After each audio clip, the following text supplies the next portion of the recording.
All right. Hello. Hopefully everyone's having a good Monday. You are listening to Off Track FMX Podcast with your host, myself, Jeff Schnee, also known as SMP Jeff, also known as Sister, also known as The Sister, also known as Sister, and my podcasting partner, the number 153 on the track, number one in your hearts, it's Greg Crater, also known as See Ya Later Crater, also been known as Gregosaurus. If you got questions or comments, email us at offtrackfmxpodcast@gmail.com or look us up on Instagram or Facebook at offtrackfmx at... That's it. Yeah. Just Off Track FMX. I'm confused as to why the music isn't playing. I turned it off for the intro because... Yeah, we've never done that before. So yeah, once you talk... It threw me off a little bit. Once we start talking, we like to... This guy's killing me.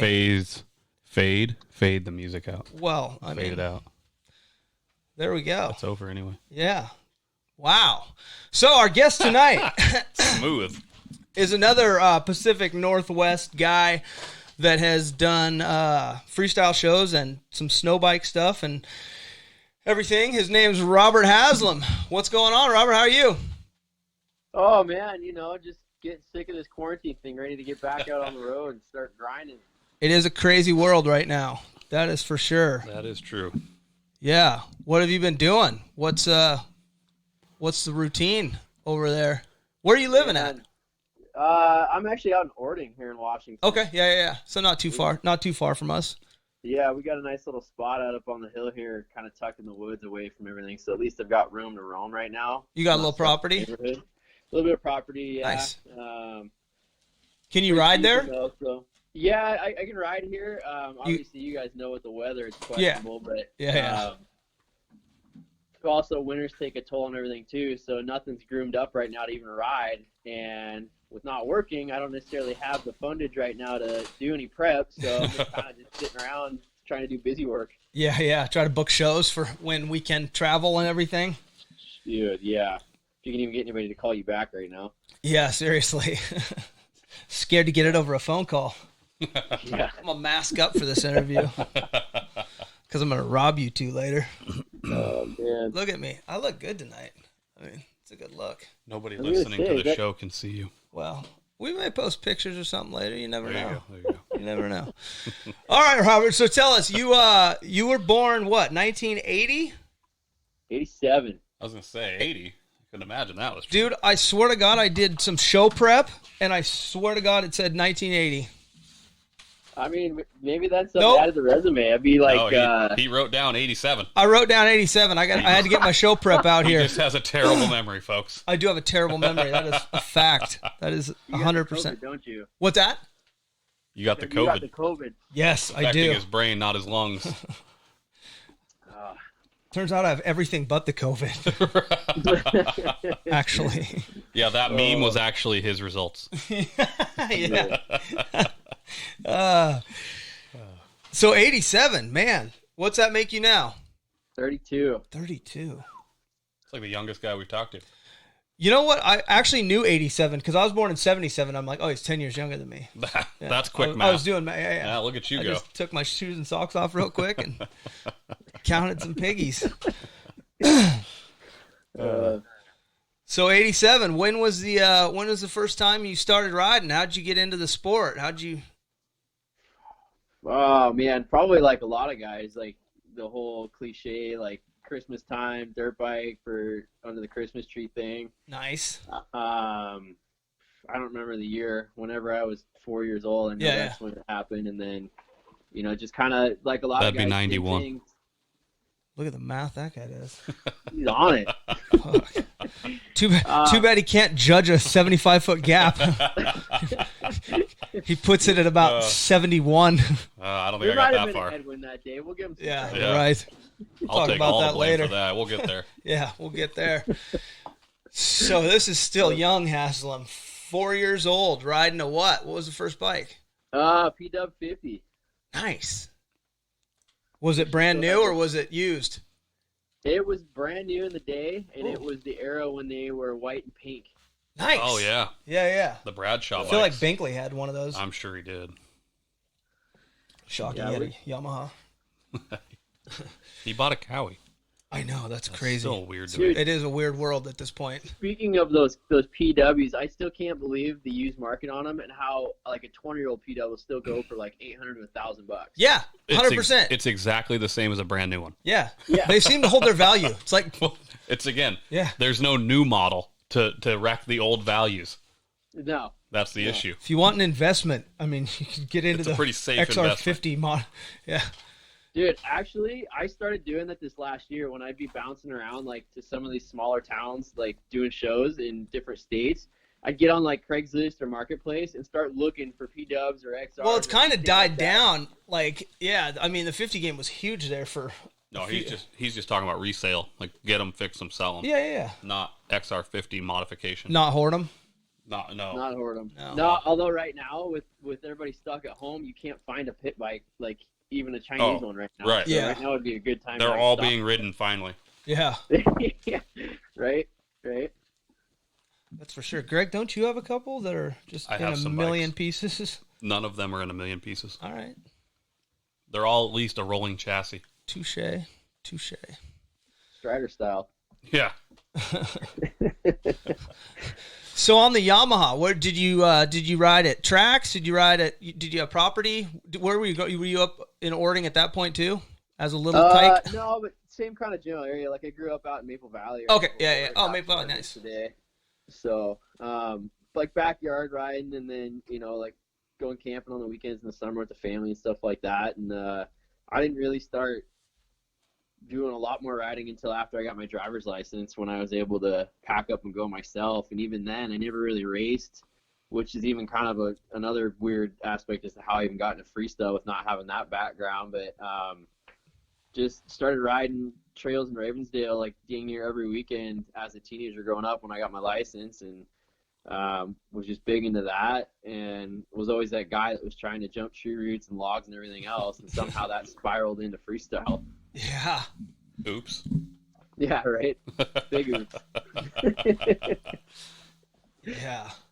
So Yeah. So how did you end up? I mean, who was the first people or the first shows you went to, or the first, even before you? I mean, did you? I'm sure you probably went to shows before you started riding them, right?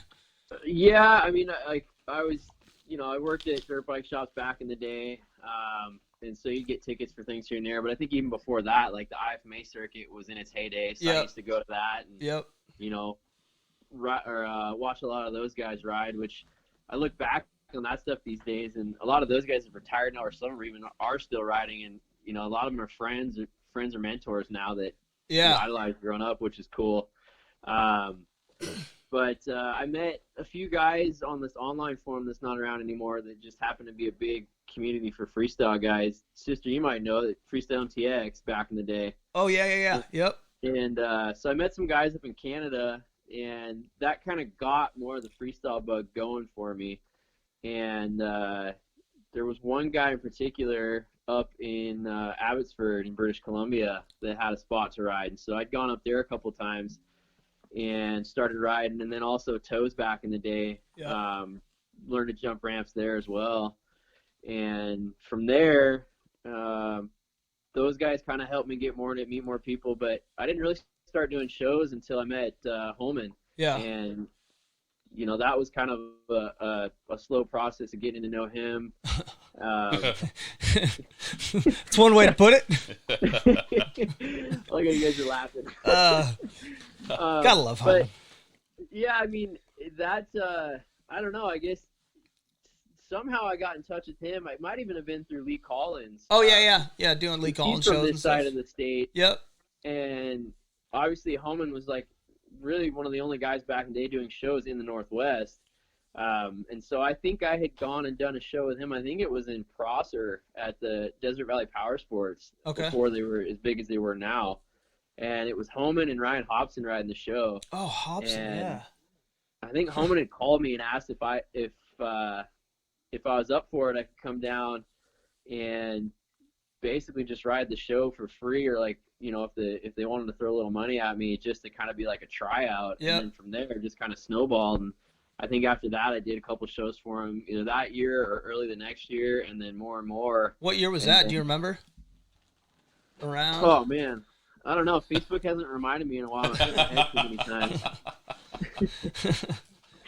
It's maybe 2011 or 12. Yeah. Because, I mean, that's like when I met you. I mean, you were just starting, kind of coming up. Yeah. Yeah, so that was kind of like the start of my career, really. Yeah. Yeah, it's crazy to see how far it's came. I mean, we'll get into that.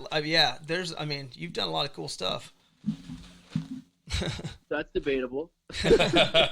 We'll talk about it. We're all our own worst critic, don't worry. I feel like cool is kind of a real broad term that might not mean the same to some people. True.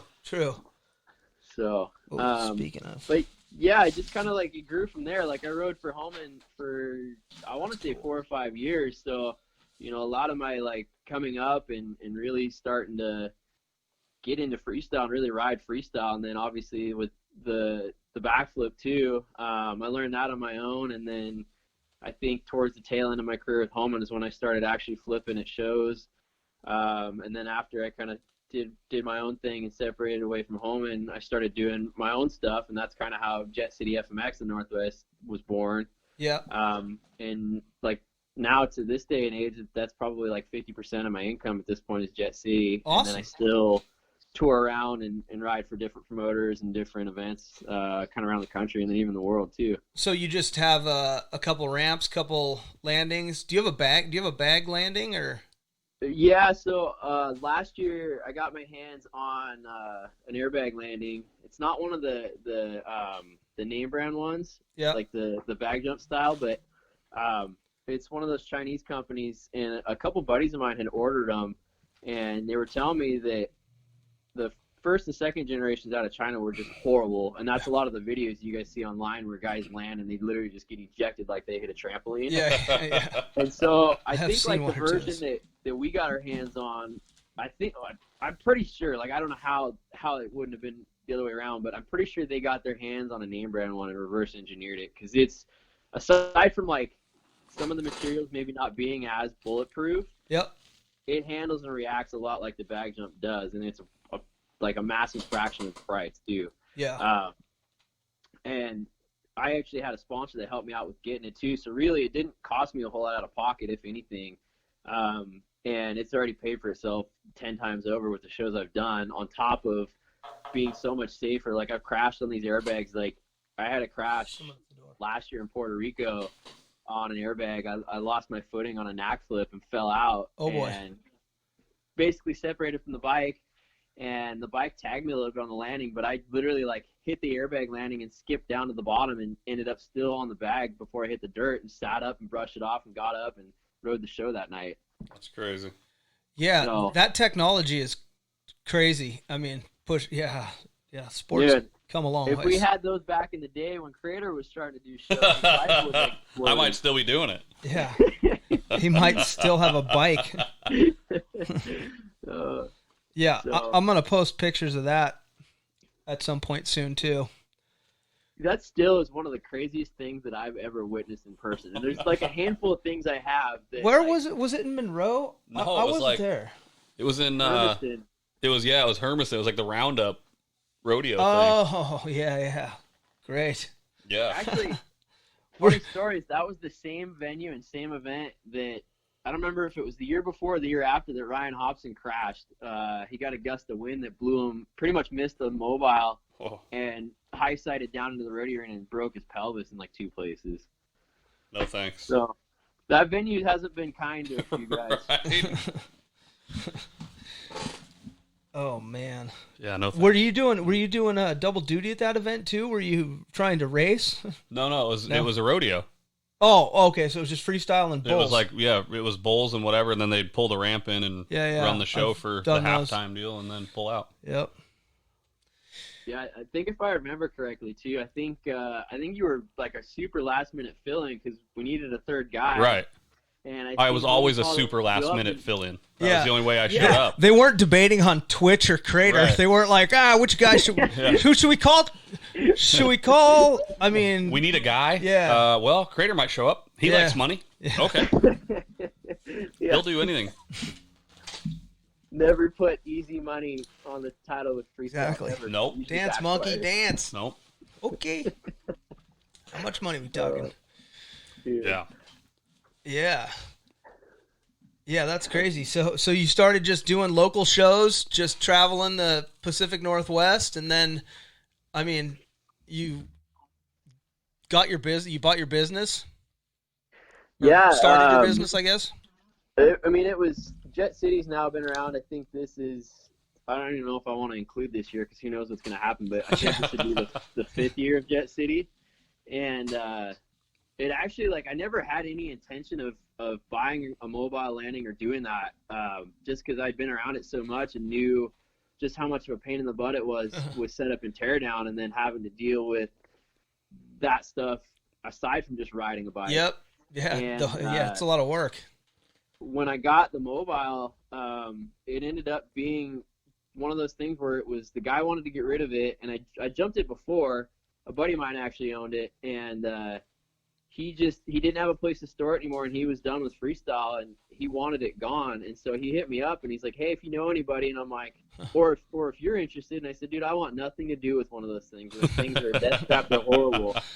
And this was like over the course of a few months throughout a summer, so I was so You're like, busy I have to just- tow that thing around? Fuck. Yeah, seriously. And but he kept dropping the price and kept hitting me up. He's like, "Hey, price just dropped."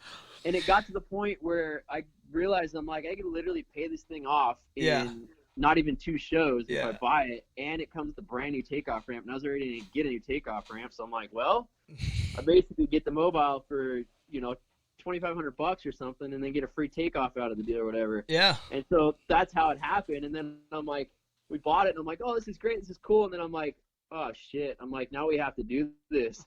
And so then I think the first year we had 2 shows, and then the next year it was like 4 or 5, and then 7 or 8, and then it's kind of been steady the last few years, like anywhere from 7 to 10 shows. Like I said, aside from this year, depending on what happens. Yeah, who do you bring out with you on those shows? I've had a few guys over the years. The Yeah. first 2 years, I had a guy out of California, Les Parsons, that I just I got to be good friends with, and rode a few shows before I had Jet City with, and we just had a good dynamic and different bag of tricks, so it really worked well. And so I usually had him out, and then he retired, he was over it, and then from there it was every year just trying to find guys that would fill in. Yep. And we've had some instances like Crater scenario where some guys have come out and it hasn't been. Yeah, you need most to get favorable Crater's for them. number. He's always up Yeah. for a fill-in position. Totally. I mean, put Totally. me in, coach. Totally. I'm ready. Yeah. Oh, man. Wow. 30 pounds ago. Yeah. That's what I'm saying. So let's go back a little bit, because I know there was, I mean, it was years of riding, even just with Homan. So I don't know what you weren't doing any shows at all before you met Homan? I think I did one show and it didn't pan out well for me. I went up to Canada and rode with the guys that I met, and I still to this day don't understand their logic, but we've been jumping 75 feet like the standard gap all week at his place. I stayed up there for a week just to ride and get some extra practice in. Yep. And then we go to the show and they put the ramp at 65 feet. And I'm like, That's never a good why are idea. you guys jumping 65 when we've been Right. doing 75 all week? And I don't even remember what their logic was, but I know that it didn't make sense to me. Yeah. And it was a bit windy too. And Fucking I was in that, like, Canadians. Fuck. They're like, kilometers, eh? They What's just this a boot? apologized. Yeah. They just apologized and said, "This is the way it is. Sorry, Yeah. sorry about that. Yeah. Sorry, so sorry." Fucking have a Tim Hortons. But so anyways, so it was, if I remember right, I think it was a bit windy that day too. I don't remember if it was a tailwind or headwind or what, but so the 2 guys I was riding with, you know, everybody takes their time to warm up and kind of make sure your bikes are cleared out, because this was the 2-stroke days also. So you didn't just fire the bike and go hit the thing. Yeah. And finally, I being the young and dumb kid that I was, I got tired of waiting, and I just looked at the ramp, and I'm like, screw it. I'd never jumped to a mobile prior to this either, so I was already a little weirded out, but I'm like, whatever, I'm just going to hit this thing. And so I went and hit it like I would 75, and, just like I would these days, go maybe a little deep the first hit to make sure you're not going to come up short. Oh, boy, so you being went that really it was deep. At 65 feet, my Really rear deep. tire just barely touched the bottom of the mobile landing. Oh, my God. And just ejected me off the bike into the ground, and I broke my ankle. So that was my first show. Oh. Yeah, how long did that take to heal? Did you have to have surgery? No surgery, No luckily. surgery? Nice. But I want to say that was probably like at least 6 to 8 weeks, I think. Yeah. So first show success. Sound like Crater. God, you guys are starting. I got through at least one show before I did something like that. In like Uganda or something, right? Or Yep. did Holman send you on any of those missions? I was funny story actually. I think I was I love supposed funny to go stories. to the one that Crater did. It was either the one Crater did or the one that Garland. I think Garland might have gone to do it, but I was supposed to go to I think Haiti, and I ended up breaking my leg a week before I was supposed to go. He sent Binkley. Maybe it was No. He took Binkley to like Venezuela or something. No, it was some it was Central American country. Yeah. I don't remember. Somewhere I'm crazy. gonna look it up. He's always going. I believe it was Ecuador, El Salvador, Guatemala.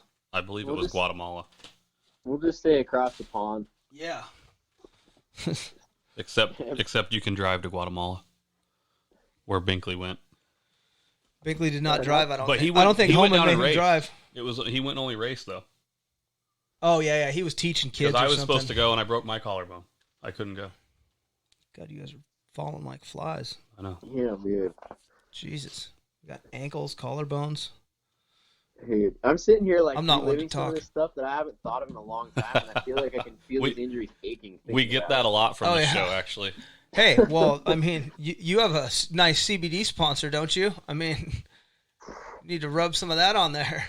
I just wish that was around in my earlier days to maybe help some of these injuries. It's not pretty feel so amazing bad stuff. now. Yeah, I do. This stuff works killer. Yeah. How'd you get hooked up with them? It was kind of a random thing, actually. Like, it was one of those situations where they had popped on the market and they had a bunch of funding behind them, so they literally were just shoveling money at sponsors. And I think that was right when they got on with Nitro Circus and sponsored Nitro Circus for the first time. Yep. And I think I got on their Instagram and they had like a contact, but it was literally like one of those generic contacts. It was like info@cbdmd.com. You're like, I'll take a personal sponsorship, please. Thank you.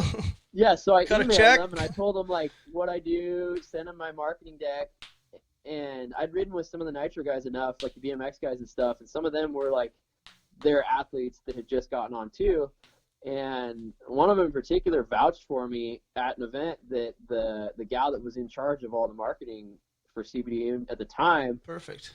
So she was asking, she's like, hey, I had this guy hit me up. He said he's ridden with you guys. Do you know him? And then he's just a spaz in general, but he totally blew me up. And he's like, yeah, he's awesome. That guy's gnarly. Like, he can party, da-da-da. And next thing I know, I get an email from this gal, and she's like, hey, I had Brandon Schmidt on Nitro vouch for you, and, I'd definitely be interested in talking. And I think this was like just before the second year I did Winter X too, so I kind of had that on my resume to help me a bit. But yeah, I've been on with them now the last 2 years, and it's just been getting better and better. So nice.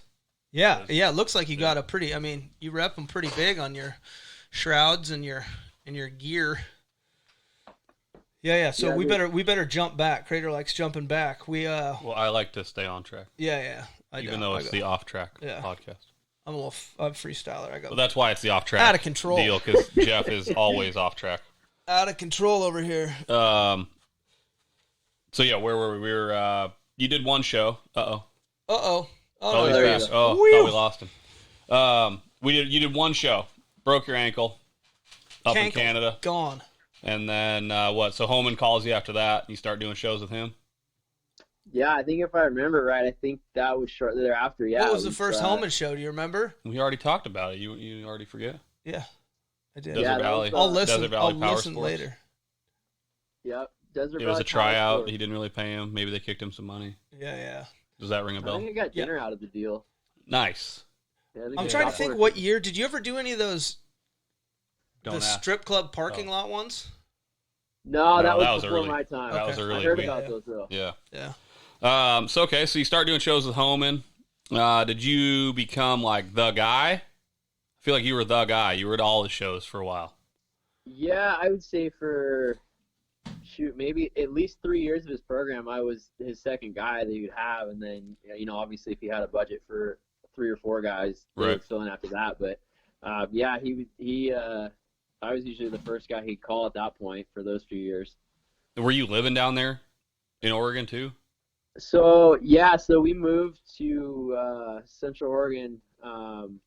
Well, obviously, like I said, I grew up here in Washington, but just like a lot of guys, when you're chasing moto, you realize real quick that you can't ride year round in Washington and try to get Yep. better at it. So Not you a premier take off. location.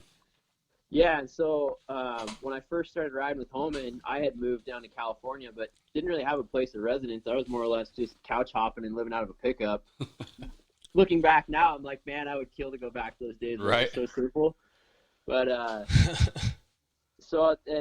had met my wife, but obviously at the time, we had just started hanging out and talking, and she's from down there. And so we got together. We got married down there in California, Northern California. And I think like a year after we got married, we moved to Central Oregon. Not even just for riding, but we had been through there so many times, seeing as Homan lives there as a home base. Yeah. And just really liked it. And obviously California, like, if anybody says they like living in California, they're lying. They're freaking lying. So, Yeah. we wanted to get the heck out of there. So we're like, well, Central Oregon at the time was cheap, wasn't too blown up. Right. Like, let's try it out. And so we were there for, I think, a couple years before we ended up bouncing out of there and kind of floating around trying to figure out the next course of action. But yeah, I lived there for a couple years and kind of got on like a little training regime with Homan. I think we were on like Tuesdays and Thursday practice every week after he got off work, and then we'd go do shows on the weekend. Nice. It's a good program. Yeah. Push you to get better. Yeah. Yeah. And he's a dude that's not scared to do it, whether it's rain or shine or wind or sleet or snow or whatever it may be. Ain't that the truth? And he had a pretty good compound in his house too. Setup, Yeah. A little bit of everything. Yeah. Yeah, for sure. So it was I don't know, those were definitely like the fundamental years of my career, I'd say. For sure. Especially when we lived in Oregon. Like I think those 2 years that I lived in Central Oregon, I think were, aside from like the heyday of freestyle, like when Homan first started riding, when freestylers were getting paid group loads of money, like for the demo scene of it, I think those were probably some of his better years of having like a full schedule. So like I said, I was riding a lot during the week and then riding a ton of shows and traveling and everything else in between. So those were some good days. Yeah. For sure. So you never did do any of the overseas stuff for Homan? No, I think the only one that well, I know there were a couple he had asked me about, and one of them, I think what ended up happening was they didn't have, because I was on a YZ52 stroke at the time, and I don't think they could find a YZ for one of them. Oh. So I didn't go on that one. But then the one that I was going to go on is when I broke my leg like a week or two beforehand. And so that's then, the one I think I got a phone call for. Because it was super last minute. And where was that? Was that the Uganda one? I can't remember if it was Uganda or Haiti. Well, I went both of those. Haiti wasn't his last minute though, so I don't think that would have been it. You had some time to freestyle prep. Yeah, well, Uganda was like, you put on some flip levers. Was like 2 cut weeks. holes. 2 weeks. Cut your I think feathers. he called me 2 weeks before I was supposed to fly out. And it was like, I started calling trying because you got to get shots, and before I could go, I had to get all these shots, and it was like, they go, okay, cool, yeah. You don't have to get them if you already have the shit. Yeah. So they go, yeah, we can get you in, So I go in, I get so many shots, and they're like, okay, cool, we'll see you again here in 2 weeks for the second round or whatever it was. And I was like, no, You're like, I'll be there. I'll be in Uganda. I'll be there by then. They're like, oh no, like, oh what? So they gave me all the shots. Be at drinking one with the time. locals. Yeah. So they gave me all the shots at once, and then I had like 5 nights of cold sweats trying to fight off whatever the hell they injected me with. Oh my It god. wasn't that good. I've had that too, but it was for a different reason. Yeah, totally different reason. Yeah. Yeah. That was the reoccurrence of AIDS. Mine could have been withdrawing from Right. Oh, yeah, drugs. that's a whole nother thing. Yeah. Oh boy, That's not getting an injection. no. Terrible times. Terrible times. Wouldn't be a freestyle podcast without that aspect, right? Right. Yeah, I mean, yeah, unfortunately. Jesus. Happens to the best of us. I mean, It's just the only guy that's never actually ridden a freestyle event. Stop it. I mean, I'm Stop pretty it. sure, Stop it. I mean, no, yeah. No. Maybe? Not there. No. Not No, there. not there. Nope. All right. Let's go on to the next. So yeah, those overseas things were fun though. I mean, that's a bummer you didn't get to do that kind of stuff. And it wasn't like it was never a good scenario when you got Are there. they It was, ever really though? well, that's what I mean. It was never like, oh, Yeah. this is this is going to be great. going We're to a all excited because foreign the ramp looks good and the country. landing looks good. Like nothing looked good. Nothing Yeah. ever looked good. Yeah. The bikes were never good. Like it was always everything was bad. You've gone I was gonna overseas say, on like, you've gone overseas on other trips though, eh? Or no? yeah, since then? I'd say the last 3 or 4 years, I think I've gone on at least 2 trips a year overseas. Nice. But kind of like Crater's saying is it's like it doesn't matter. Like you'll show up and something will be like out of place. And when I say out of place, I don't mean like out of place like, oh man, like this is totally screwed up. Like something will be like as it should here, like on point. Like a ramp will be like solid, or like we'll have Everything is wrong but one thing. And then you're like, okay, so here's the good part. What else is going to happen now that's going to, Right. impede this? And yeah, so it's like, I mean, I you feel like start that to shit go happens overseas. here too. I've seen fucking monster trucks smash into Homan's takeoff ramp fucking half an hour before practice. Like, they're like, some hillbillies like, we'll just weld it back together. Homan's like, there's a little geometry that kind of goes into it. oh, We're not just man. gonna duct tape her back together. Dude. Yeah, no, it's always something. Yeah, you're right. It doesn't matter if it's here overseas. I think it's just the fact that you are so far from home and your own stuff. When you go overseas, that it intensifies it tenfold as to how bad it is. For sure. My whole thing is I just never want to visit a foreign hospital in my Yeah, life ever yep, no. for any reason. Yeah. Let alone Haiti or Uganda. Like those places, I did not want to find a hospital. I Right. wouldn't want to go Mexico. I mean, I don't want to, like Germany. Maybe. I don't want to go to a Canadian hospital.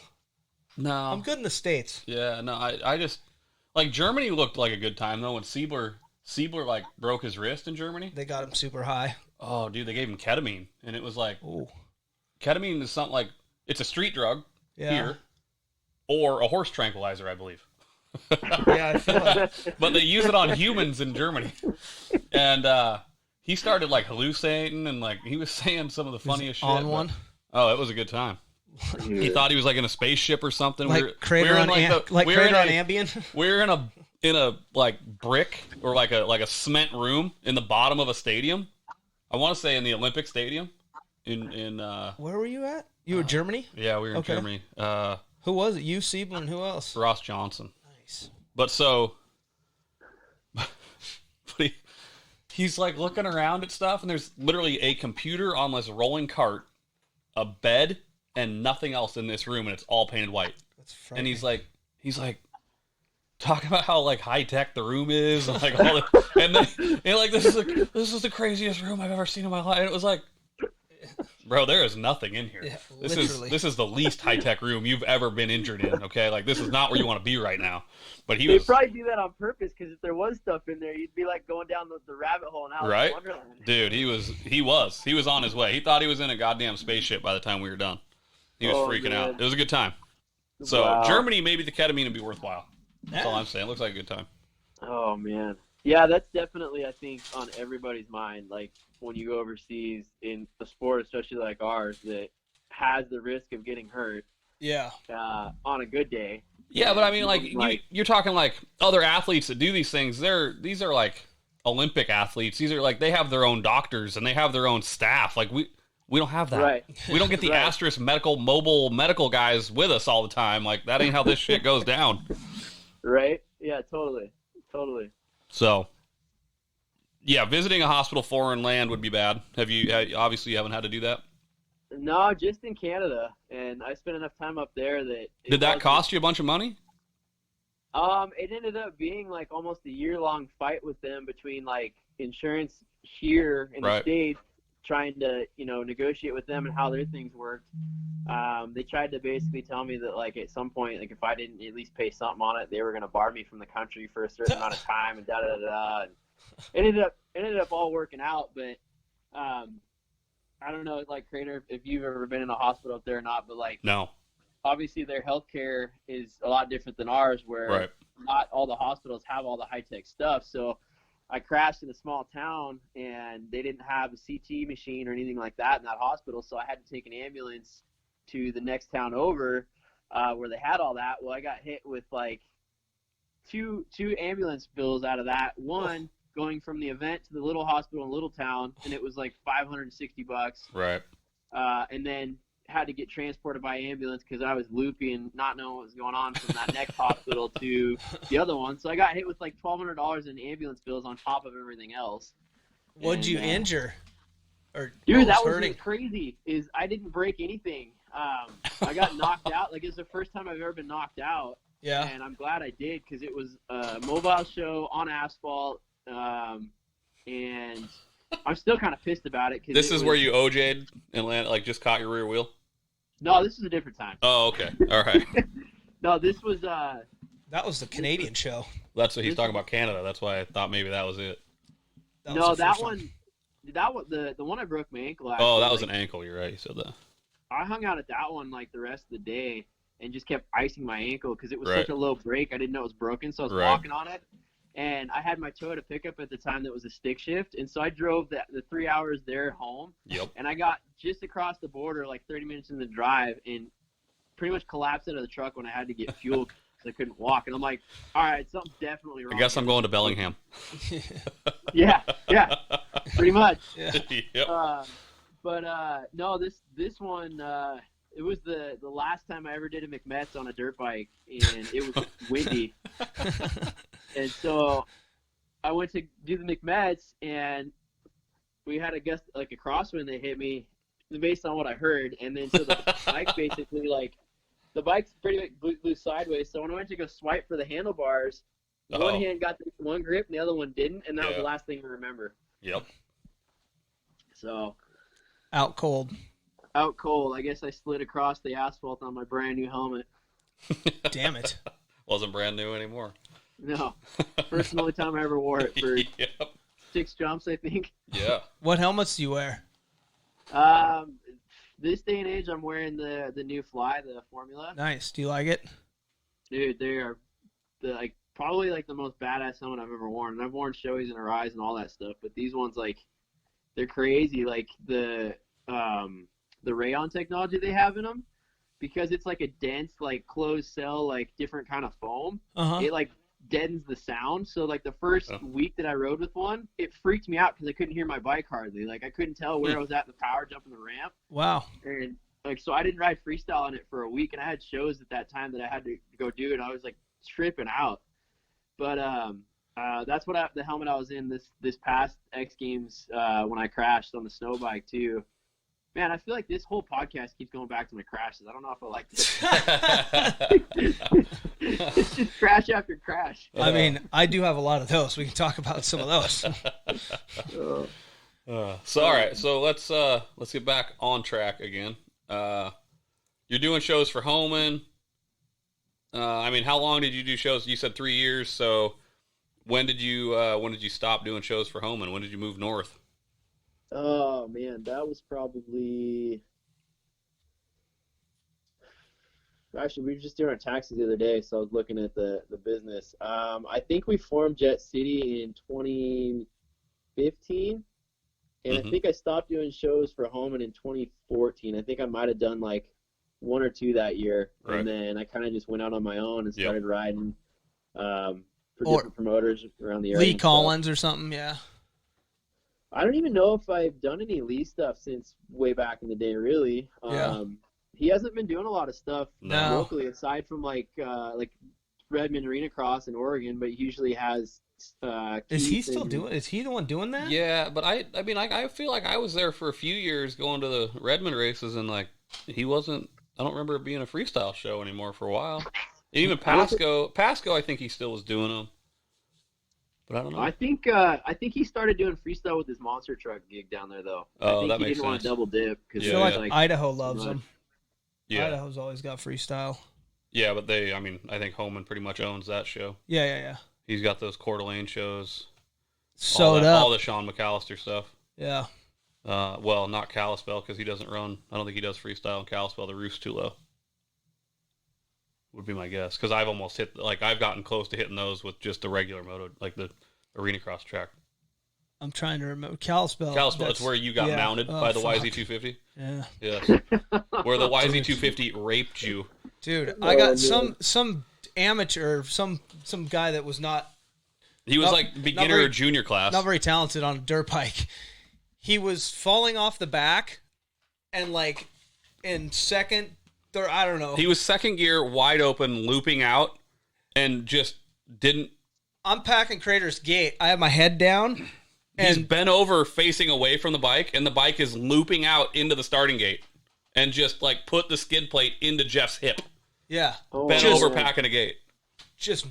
And he probably flew like 6 or 8 feet forward into the cattle gate that's behind the start. The metal. It was nice enough to catch his face and stop him from hitting the bikes that were on the other side. Yeah, I had no idea what happened for a minute. He was groggy for a day or two.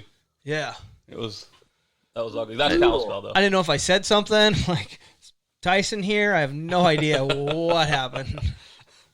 See, that's the nice thing about freestyle is usually it's only you have to worry about. You don't have a bunch of other guys that are on the track. I have never ever been concerned for my safety behind the starting gate though.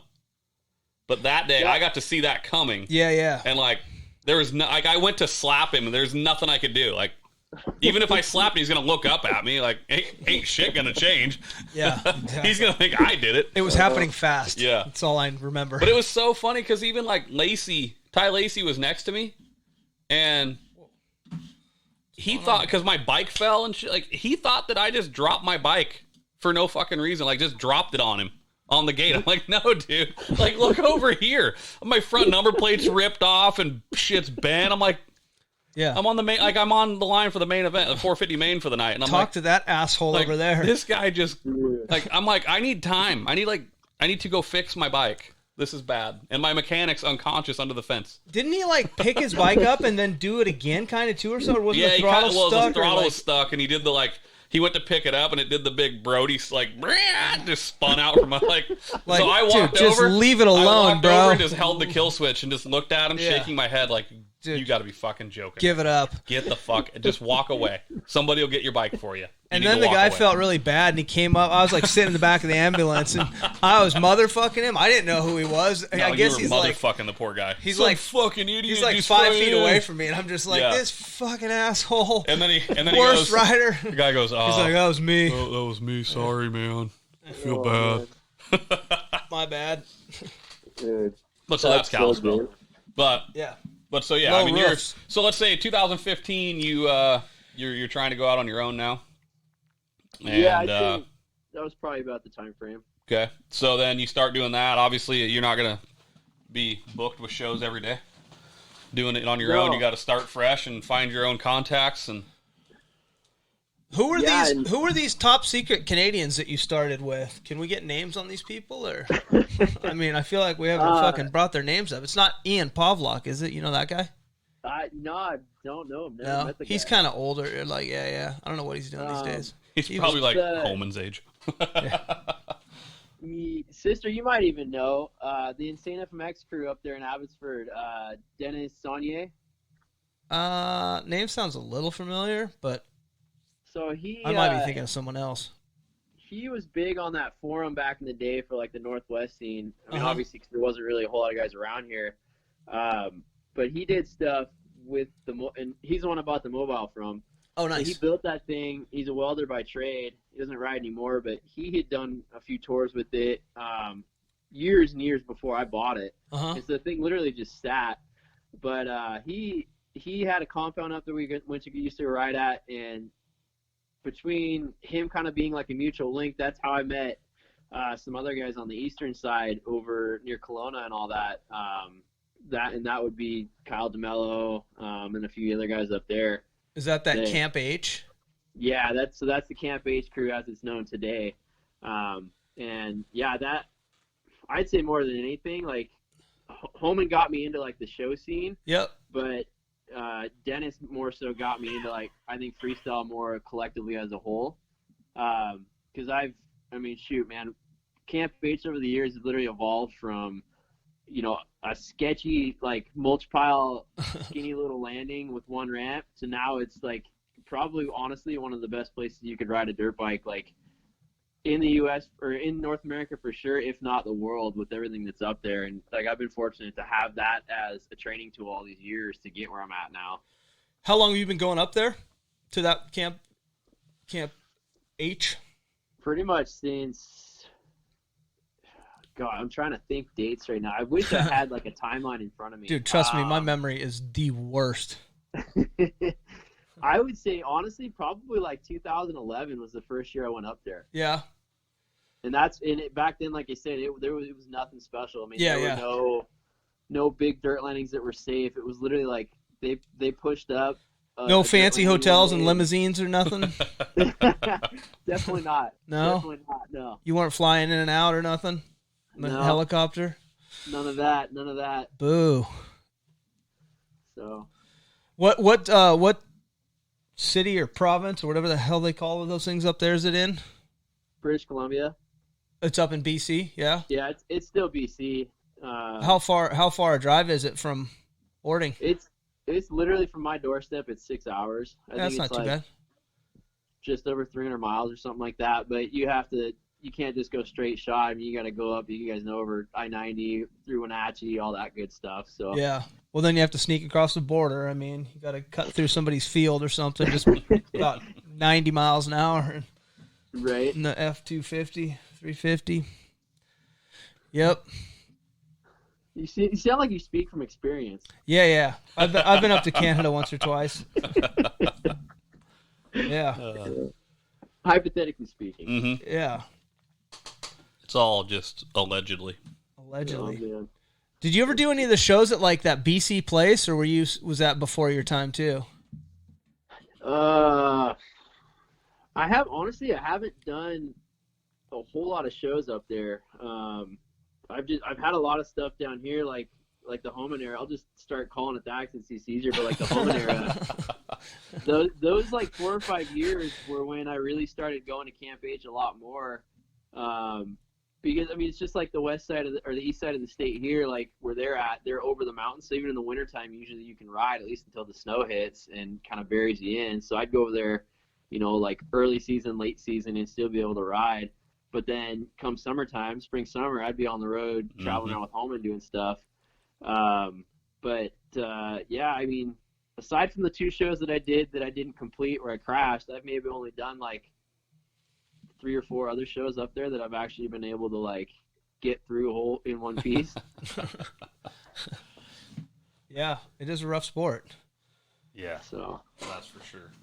It is. So you get Jet City FMX up and running, and I mean, how's the last 5 years been? You're obviously staying busy enough. You're making a living. You got a spot out in Ording. It's been good. Up until like the last 2.5 years, I've kind of always maintained a day job off and on. And so like when we moved out here to Ording, like I had a day job at the time and was working for a construction company doing a lot of like project planning and stuff in the office. So that's kind of what allowed us to buy out here. And we're lucky we got in when we did before the market went super crazy. Right. Yeah. But shortly thereafter, who was your agent?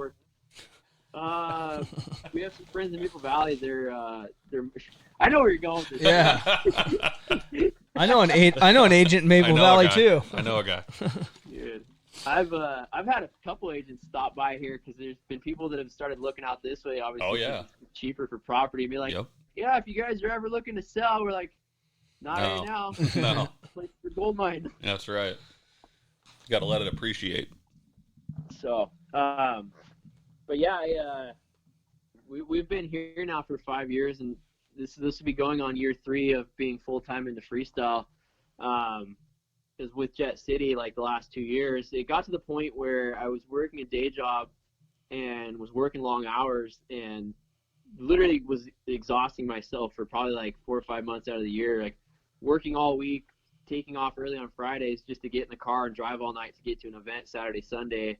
And then, well, Greg, I'm sure you know with the racing scene too, man, like you spend more time in the car driving than you actually do riding the bike. Yeah. And then you try to balance a day job on top of that, and it just, you can't even see straight. So like the season would get over and I'd still have like a month of detox to kind of like balance out and be normal for the holidays, just to turn around and gear up for it again. Unfortunately, yeah, you grew up with one of the worst. Homan is the worst. He's like, oh, we gotta go, we gotta drive, we gotta get home. It's like, right. Dude, no, let's get a hotel, let's relax. Nope. Let's have a couple cocktails. No, we gotta go home.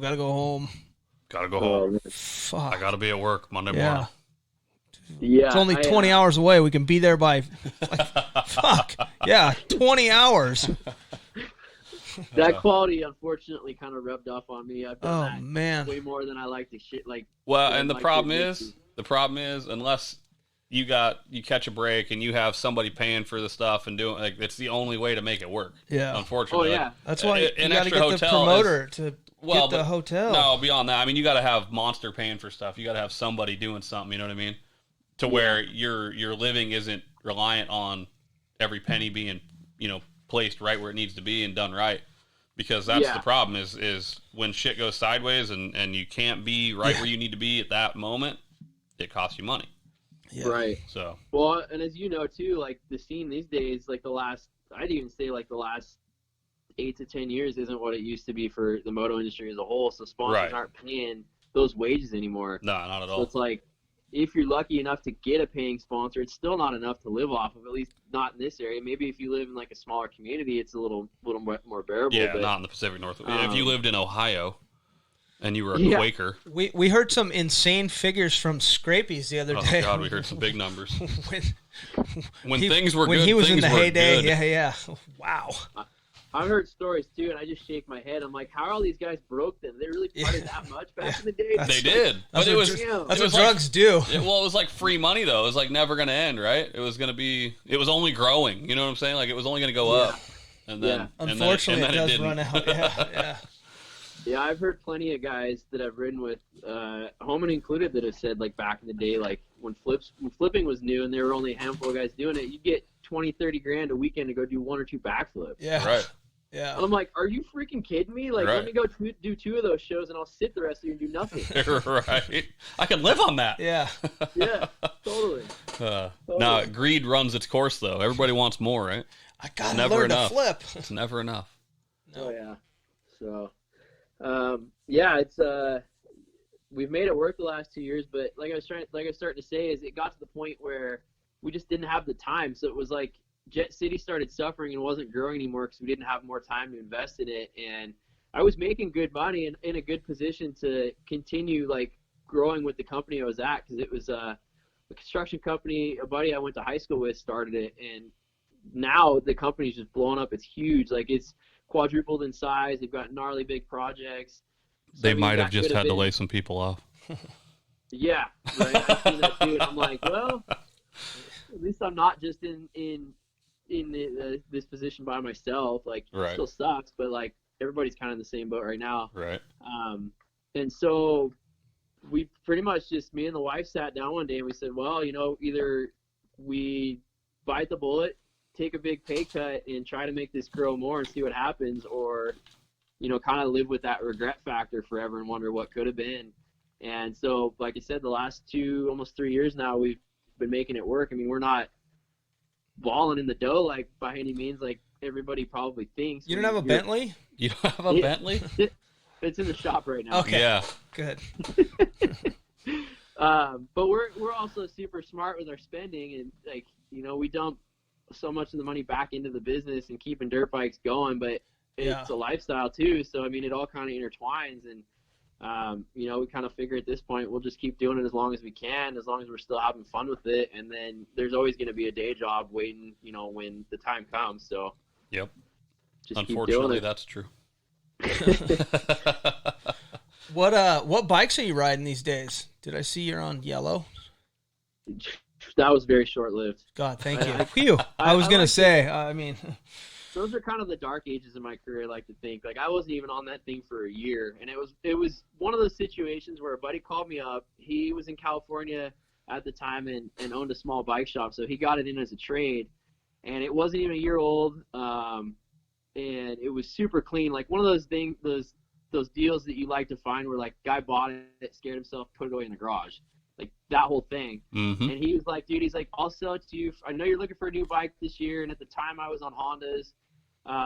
And he's like, I'll basically give it to you for what I bought it for from him, just throw some stickers on it. And I'm like, yeah, sure. Worst decision I've ever made in my life, because that not even a year being on that bike, I struggled more than I ever have trying to get used to something and get it to do what I wanted. And so needless to say, that thing went at the wayside, and I've been on KTM since then. yeah, you like those? They seem to fit my style a bit better, and then the fact that they just are so nimble and light, like in the 450 package. Like, I'm not a very big guy as it is, so for me it's kind of like almost being on a two-stroke chassis again. Just like I'm able to throw it around a bit more than something with like an aluminum frame that's a bit more rigid. Yeah. When did you get into the snow bike stuff?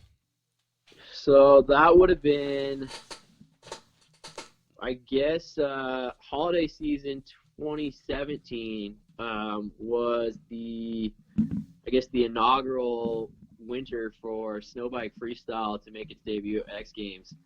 And I had a buddy up there at Camp H, Kyle DeMello, who at the time he was riding for Red Bull, and Red Bull was pushing for him to get into that event and basically give it a go, since it was a brand new event. They wanted some coverage as one of their athletes, et cetera, et cetera. So he started telling me about it before they made it public, and at the time, like, I'd never even seen a snow bike in person, nor have I ever ridden one. Perfect. And Perfect scenario. I'm like, oh, that sounds cool. Like, have fun. And I had probably one of the best years of progression on dirt, just riding and learning at that point. Like that year, we had such a late summer that we were riding into the end of October that year, and so we were still just going crazy. Like, shows had stopped, but we had all the time in the world to just ride. Play ride, yeah. So I spent like a month at his place, and this was right when the airbags started coming into play too. So he got his hands on one, and so we jumped that for like 2-3 weeks straight and got used to it and started, trying stuff that in the past maybe we wouldn't have, because it gives you that little bit of safety factor over dirt or even the foam pit. Yeah. And I can remember that being the year that I had kind of talked myself into wanting to try and push that next level and maybe see if I couldn't get to be more like X Games caliber.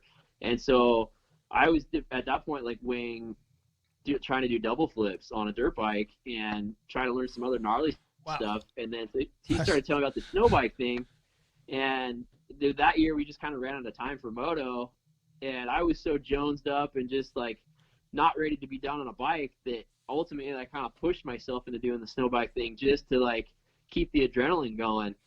And it just kind of cascaded from there. I mean, obviously, like 2018, I had a good year as a rookie. Like, ended up with a bronze medal on the snow bike. Yeah. And kind of went downhill from there the last 2 years. That was a pretty stacked field, though, in the first year, Yeah. wasn't it? I mean, there was a lot of good dudes. Yeah, it was. It was cool though, because it's like, aside from the couple Australians in there, like all those other guys in there I'd ridden shows with or kind of grown up in the freestyle scene knowing. So it was cool to be on that stage and be around familiar faces and not have it just be this big, kind of like brick X wall. game. Yeah. Yeah. And I rode and trained so much that year for that event that I was honestly kind of disappointed in myself that I didn't do better. But, just like we were talking with the overseas stuff, we got to X Games and things weren't where they're supposed to be with ramps and gaps and everything else. And so the tricks that I wanted to do that year I couldn't do because the bike just wouldn't do what it was supposed to do with a bigger gap. Oh, yeah. Well, that too, yeah, altitude and the gap and whatnot. And so the trick that I got the bronze with, I had done like, I don't know, maybe 4 or 5 times in the foam pit at the tail end of training, just playing around because I was starting to get bored with doing the same thing over and over. And so I remember sitting on the line at X Games 5 minutes before I was supposed to go to the staging where they, put the camera on you and you're basically on deck. Yeah. Sitting there going, I don't know what I'm going to do. And I had my buddy that was wrenching for me come up and he's like, how you feeling? Like, you ready for this? And I'm like, I don't know. I don't really have a choice at this point, do I? Like, it's go time. Yeah. He's like, well, what are you doing? Did you figure out what you're doing? I'm like, I don't know. I figure I'll just kind of drop in, and from there I'll just think of something and we'll try it and see if it works. And that was 2018, and I guess in that regard, to come out with a medal was cool. But I had some bigger tricks that I wanted to do that I think maybe would have won, or definitely probably would have gotten second at least. Yeah. So X Games, I think I've been told every, like, for skateboarding or whatever it is, every discipline, gold pays one, silver pays another, bronze pays another. Is they that all correct? pay the same, though, as far as every discipline. Is that right? Like a skateboard vert medal's the same as big air, freestyle, whatever. Yeah. That's what I tried asking that, and I didn't quite get like a solid answer. I think so. I think that's how it works. I could be wrong on maybe some of the more nostalgic events, because I've heard with winter, like the super pipe and stuff, I think maybe gets a little bit more just because it is more of a mainstream event than snow bike stuff, obviously. But dude, even that though, like the dollar figures I've heard on what those guys used to make back in the day getting the gold versus now, it's just like it's staggering. Well, what is it now?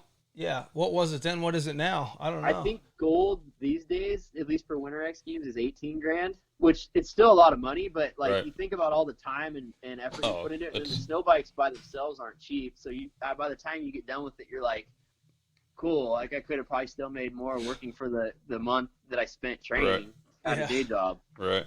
Freezing your ass off. Dude, yeah. And that first year was so cold in Aspen, it was ridiculous. Well, you did spend a couple years in Redmond. That's pretty cold too in the winter. Yeah, Central Oregon. Yeah, there was a cold winter. Yeah. It was probably comparable that year. Yeah. So what were the old figures? I mean, if 18's now, I same thing. I've never gotten like anyone that's actually given me like a for sure, but I've heard upwards of like $100,000 for first. That's kind of what I thought too. Yeah. Oh, really? Gold. See, I feel like I've always heard it was $25,000 to win the X Games. Period. That's no, all I I've think ever back heard. in the day, it was Because I've also heard stories of guys like Pastrana back in the day when he was just killing it and was untouchable. Like some of those guys getting into like gambling their winnings before they won them, knowing like, all right, like I think I'm going to win the event, like I'm going to go to a bookie and gamble my winnings, and guys would never a good business idea. That's No. poor planning. Kids, this is not a good idea. yeah. So you go gamble like, oh, I'm going to win. I got I'm going to win $5,000. So, I mean, I'm going to call Larry, tell him to put $5,000 on the Lakers tonight, If not, he breaks my legs. And then No big deal. I mean, well, but the other thing you got to think of too is back in the heyday, like even if it was $25,000 for gold, the sponsor dollars were there, so the bonuses would have got you. Right, like, but no bonuses included. That's like what's the medal? Like what is the check that X Games writes for the medal is what I'm interested to know. I think from what I heard, one of the snowmobile guys, he was telling me I think first is $18,000. There you go. And then it kind of falls down from what there. was bronze worth? I think I got 7 or 75, Nice. but I Right. spent like 12 to 15 Exactly. that year trying to buy Exactly. everything and do yeah. it. How come you're not wearing it right now is my question. I mean, Times are tough, man. It's on eBay. Nice. Right. It's Bidding only worth, on it. Bidding it's only on it worth after the show. $280 on eBay. Yeah. No, I mean it's cool. Like I've got it hanging in the house on the wall. And Hell yeah. The cool thing too was that year was the last year that there was like D'Angelo Guitars sponsored X Games for a number of years. So the year I got a medal was the last year that they sponsored it. So everybody that medaled got a corresponding guitar, so gold, silver, bronze. Oh, cool. So I was super pissed the next year. I got hurt training and all that, and pretty sure I would have medaled again had I not gotten hurt.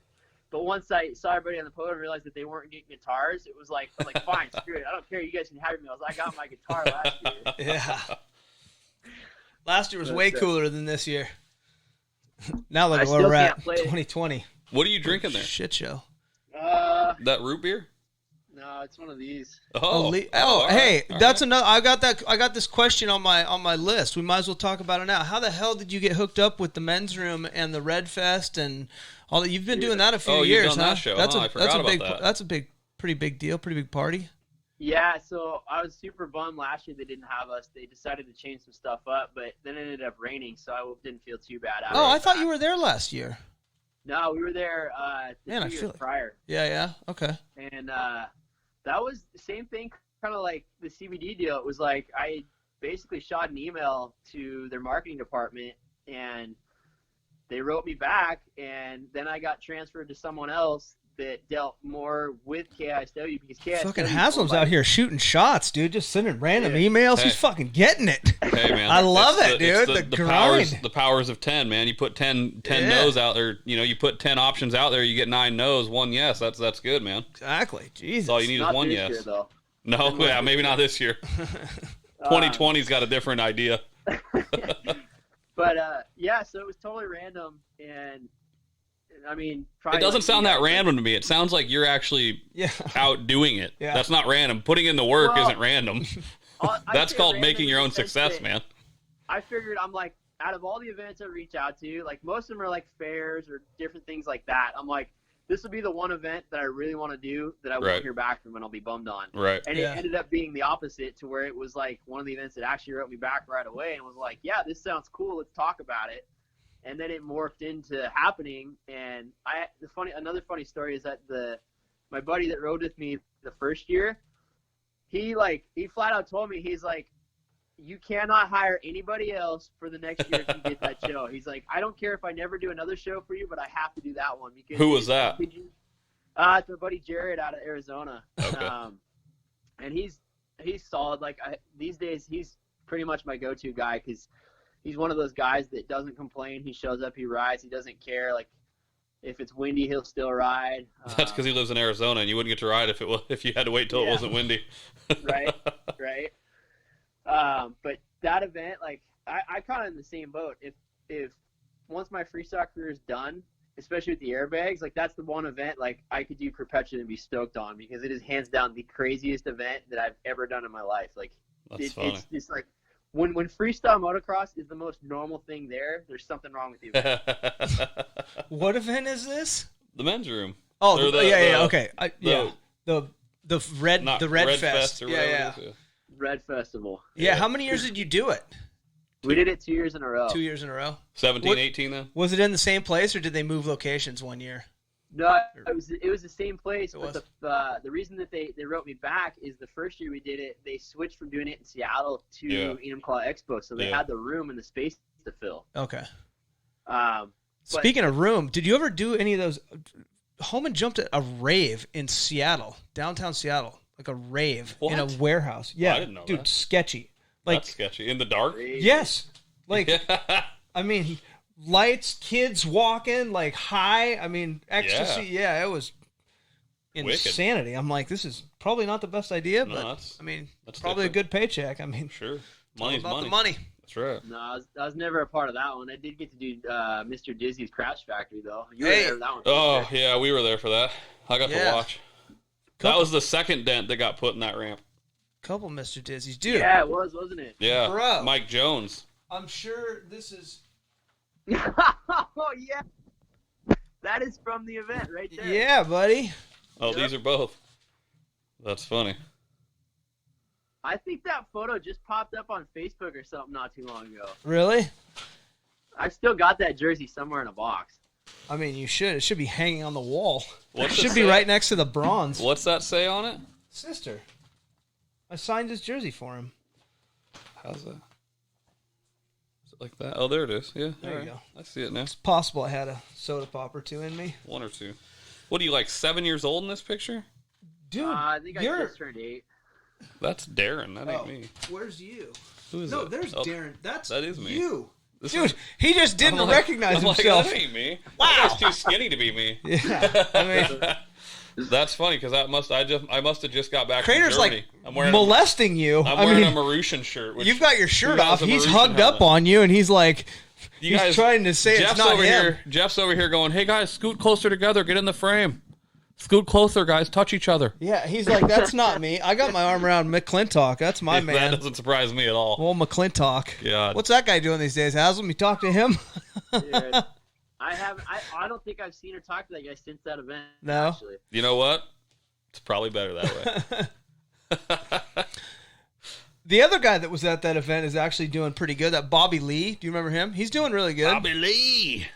He kind of like He's fresh out of the joint, right? The last handful of years. He what? Yeah, I said he's kind of faded out of freestyle the last few years, off and on. He's been hitting it hard lately. He's doing shows like Fitzpatrick all the time. Yeah, I don't think Fitzpatrick's doing shows. Well, I think he broke his back recently. Yeah, but I'm pretty sure. Dude, yeah. he got messed Weeded. up. He had the tail of one of his mobiles landed on him. The winch cable broke and Shut smashed up. him like a mousetrap. Shut up. Oh my God! So he didn't Yeah. even do it on a bike. It's a No. mobile. Oh God, that's terrible. Yeah. That is brutal. It's just like how Homan's landing is with the winch that comes through the center. Yeah. Yep. Poke the tail up. Yep, But yep. It was I don't remember if it was the bigger mobile that he has. If it was, dude, the tail is like 3 times the size of Homan's on that Right. one. Yeah. The cable broke and smashed him, and he's like, dude, I was lucky to be alive after that. Like, it broke ribs, his back, like crushed vertebrae, all kinds. Yeah, I of feel stuff. like I saw an X-ray picture or Brutal. something. Yeah, Ugh. he's had bad luck the last few years. Man, Yeah, I don't think he's getting any younger either. How old's Fitzpatrick? It's gotta be Anybody know? in his like early 30s, I would guess. Maybe I feel like later than that. Even, 35. maybe. I don't know. Yeah. I was gonna say mid-30s, maybe Yeah. late 30s. He might at be as most. old as me. I don't know.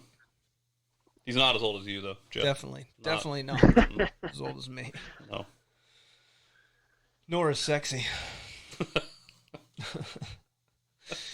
Oh man. We won't even talk about that. Yeah. We're gonna leave that alone, just for your self-confidence. Hey, Haslam, were you at that show in Linden?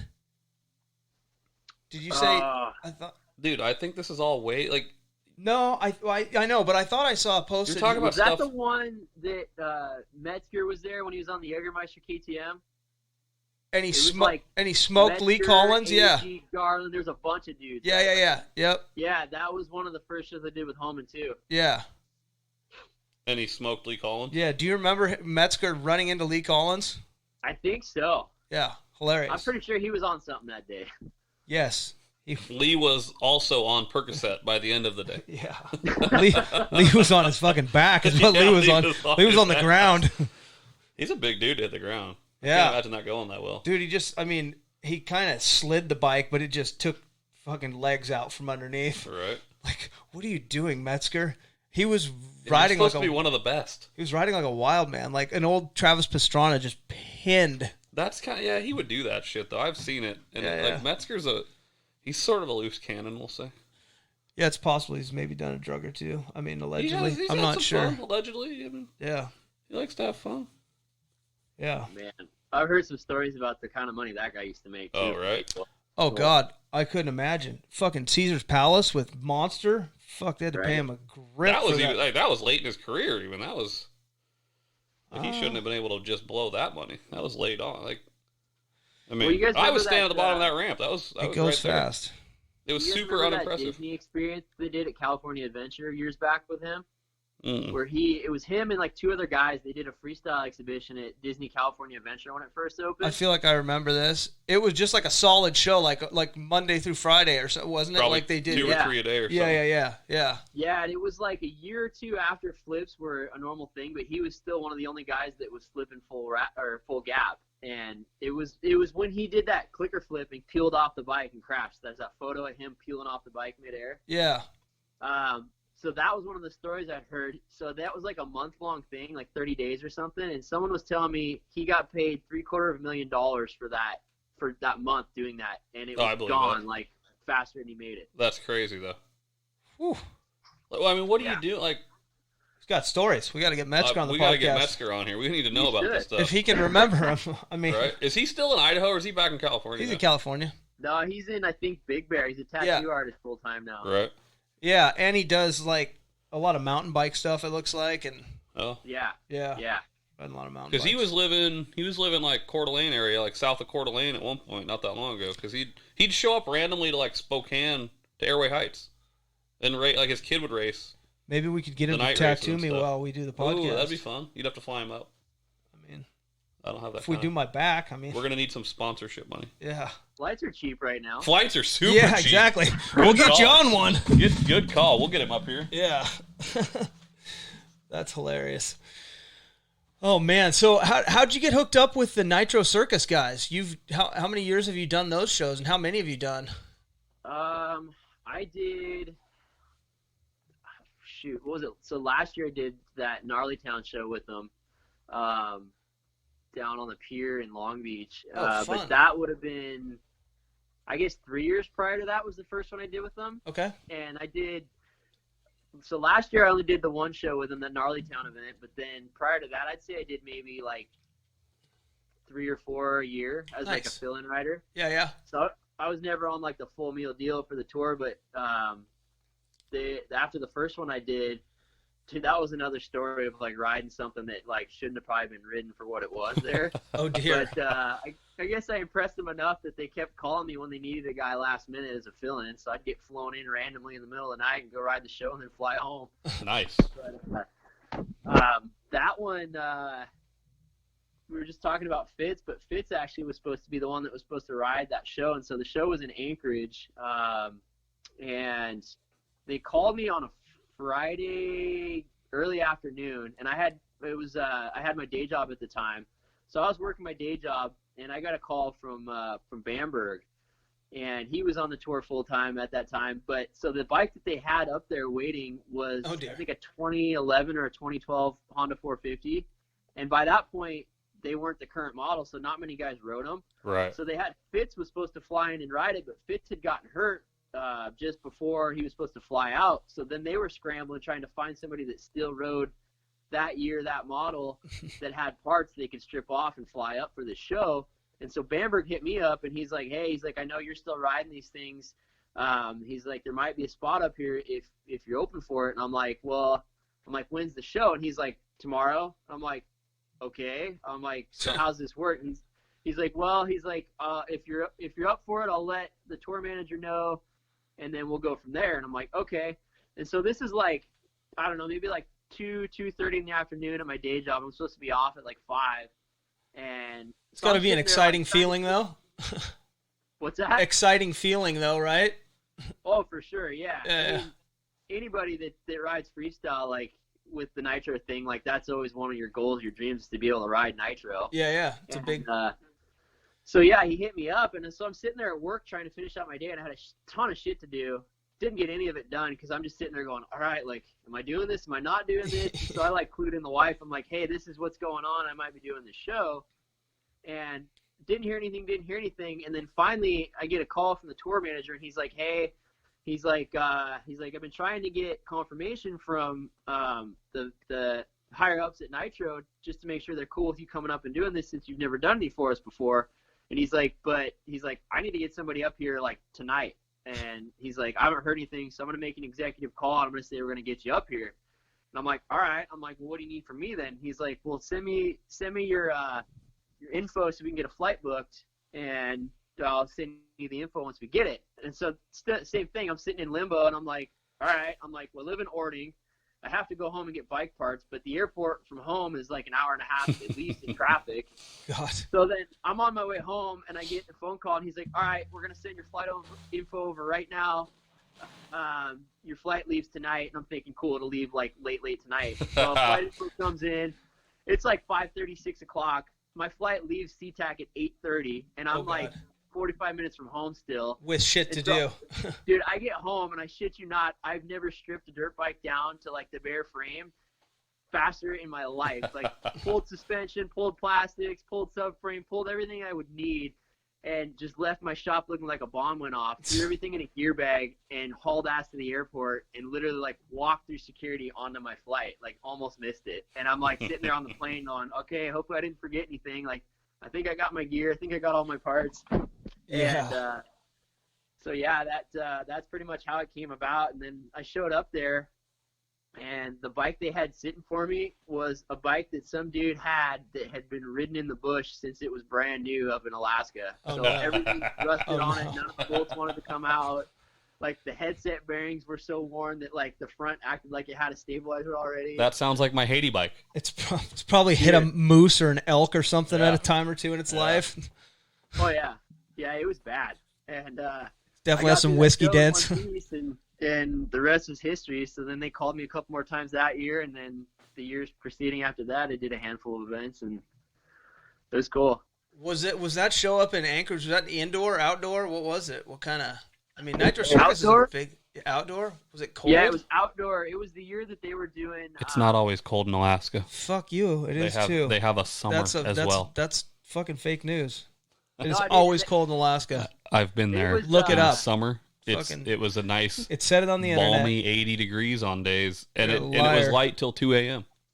It was. It was the day before the longest day of the year. Right. So it was light. It was the craziest thing. I fell asleep on the plane on the way up, and then it's super hard to go to sleep once you're there because you don't even know. Like, yeah, dude, you're doing it's drugs. Like it's the middle of the day. Super bright, and you stay up a long time too. I mean, fuck, I don't have to go to Alaska. I've never experienced it that way. Go downtown. That was also the go to the first 5 time point. that I puked in an elevator too. Nice. That one. You puked in an elevator? I puked. I destroyed an elevator from what I was told. Oh, awesome. From what I heard. And I was like, I had to get carried to the taxi. There's another buddy, Garrett Alf, who was on the tour full time that year, and so we all like the thing with Nitro too is they take care of their athletes really well. So like they pay for all your flights, they pay for your alcoholism, like, they reimburse you for luggage and stuff. They have catering on site, but then if they can get worked out after every show, like they reserve like an area at a bar in town, and they take you out and they feed you dinner and they buy all your drinks and stuff. So nice. Obviously, new guy on the tour, I'm like, hell yeah. He forgot to eat. Yeah, I forgot to eat for sure.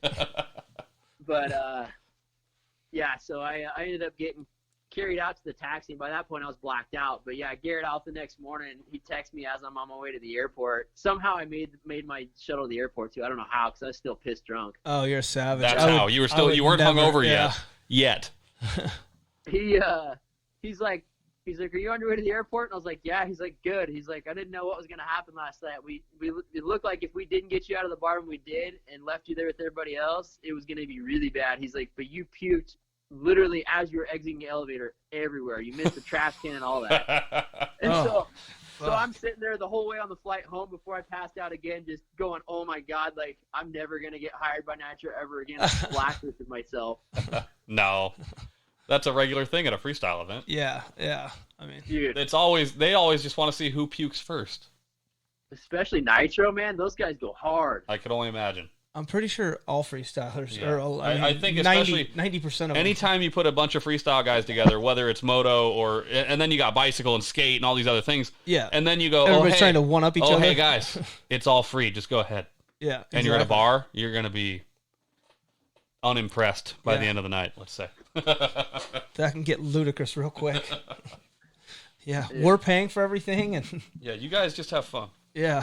Okay. Pastrana is the worst of them all, though. Yeah.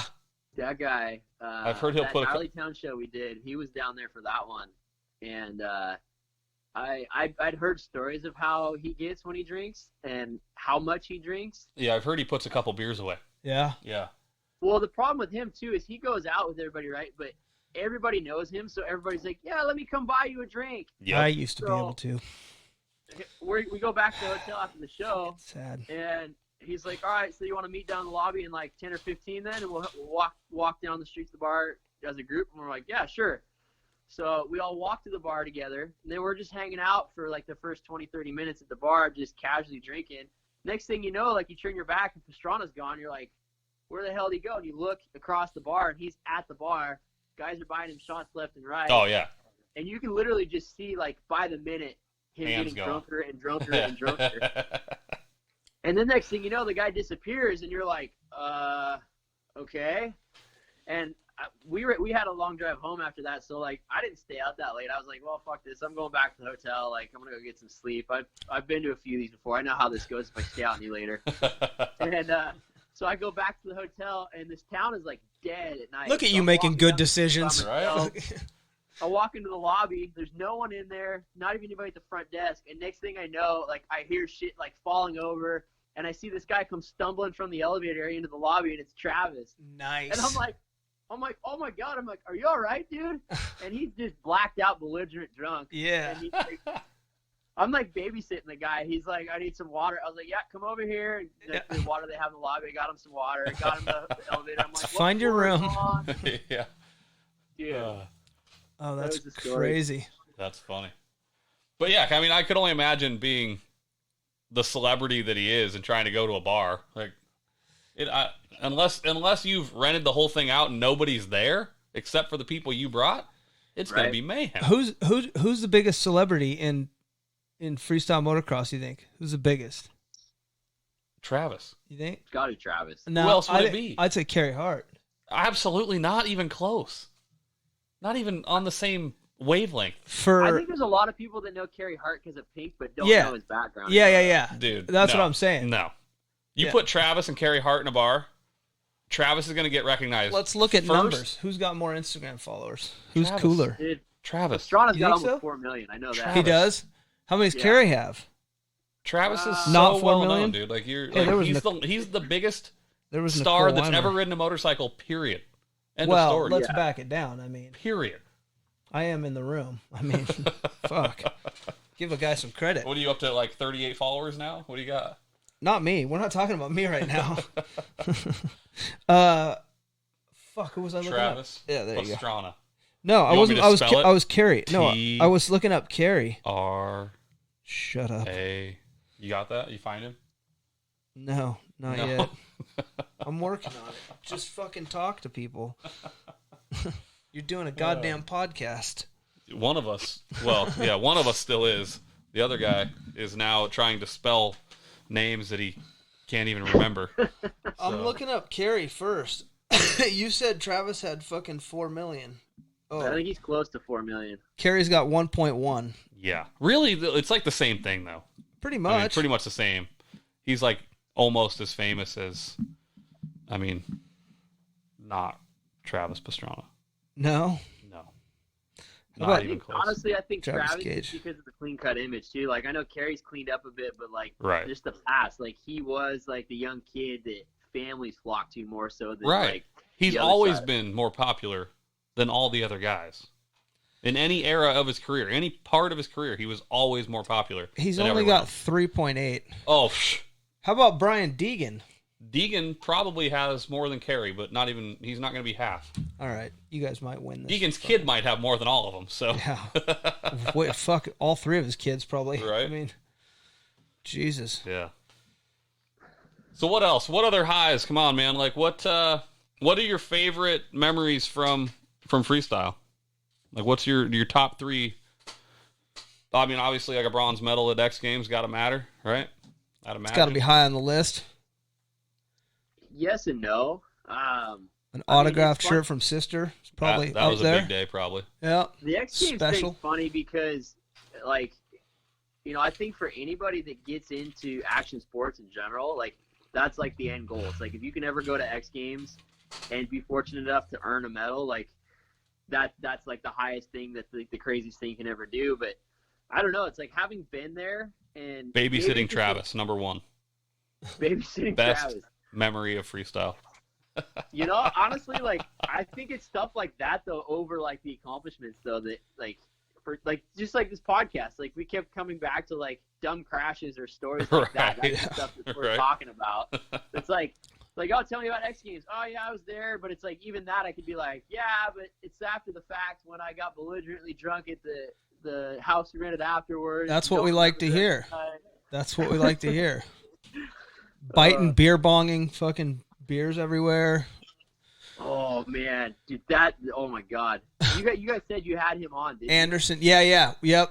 But he it was kind of way too many stories to like even begin to scratch the surface. We had a couple struggles with that podcast, but right, it was all right. There was a little time difference, and then fucking Crater forgot to hit record.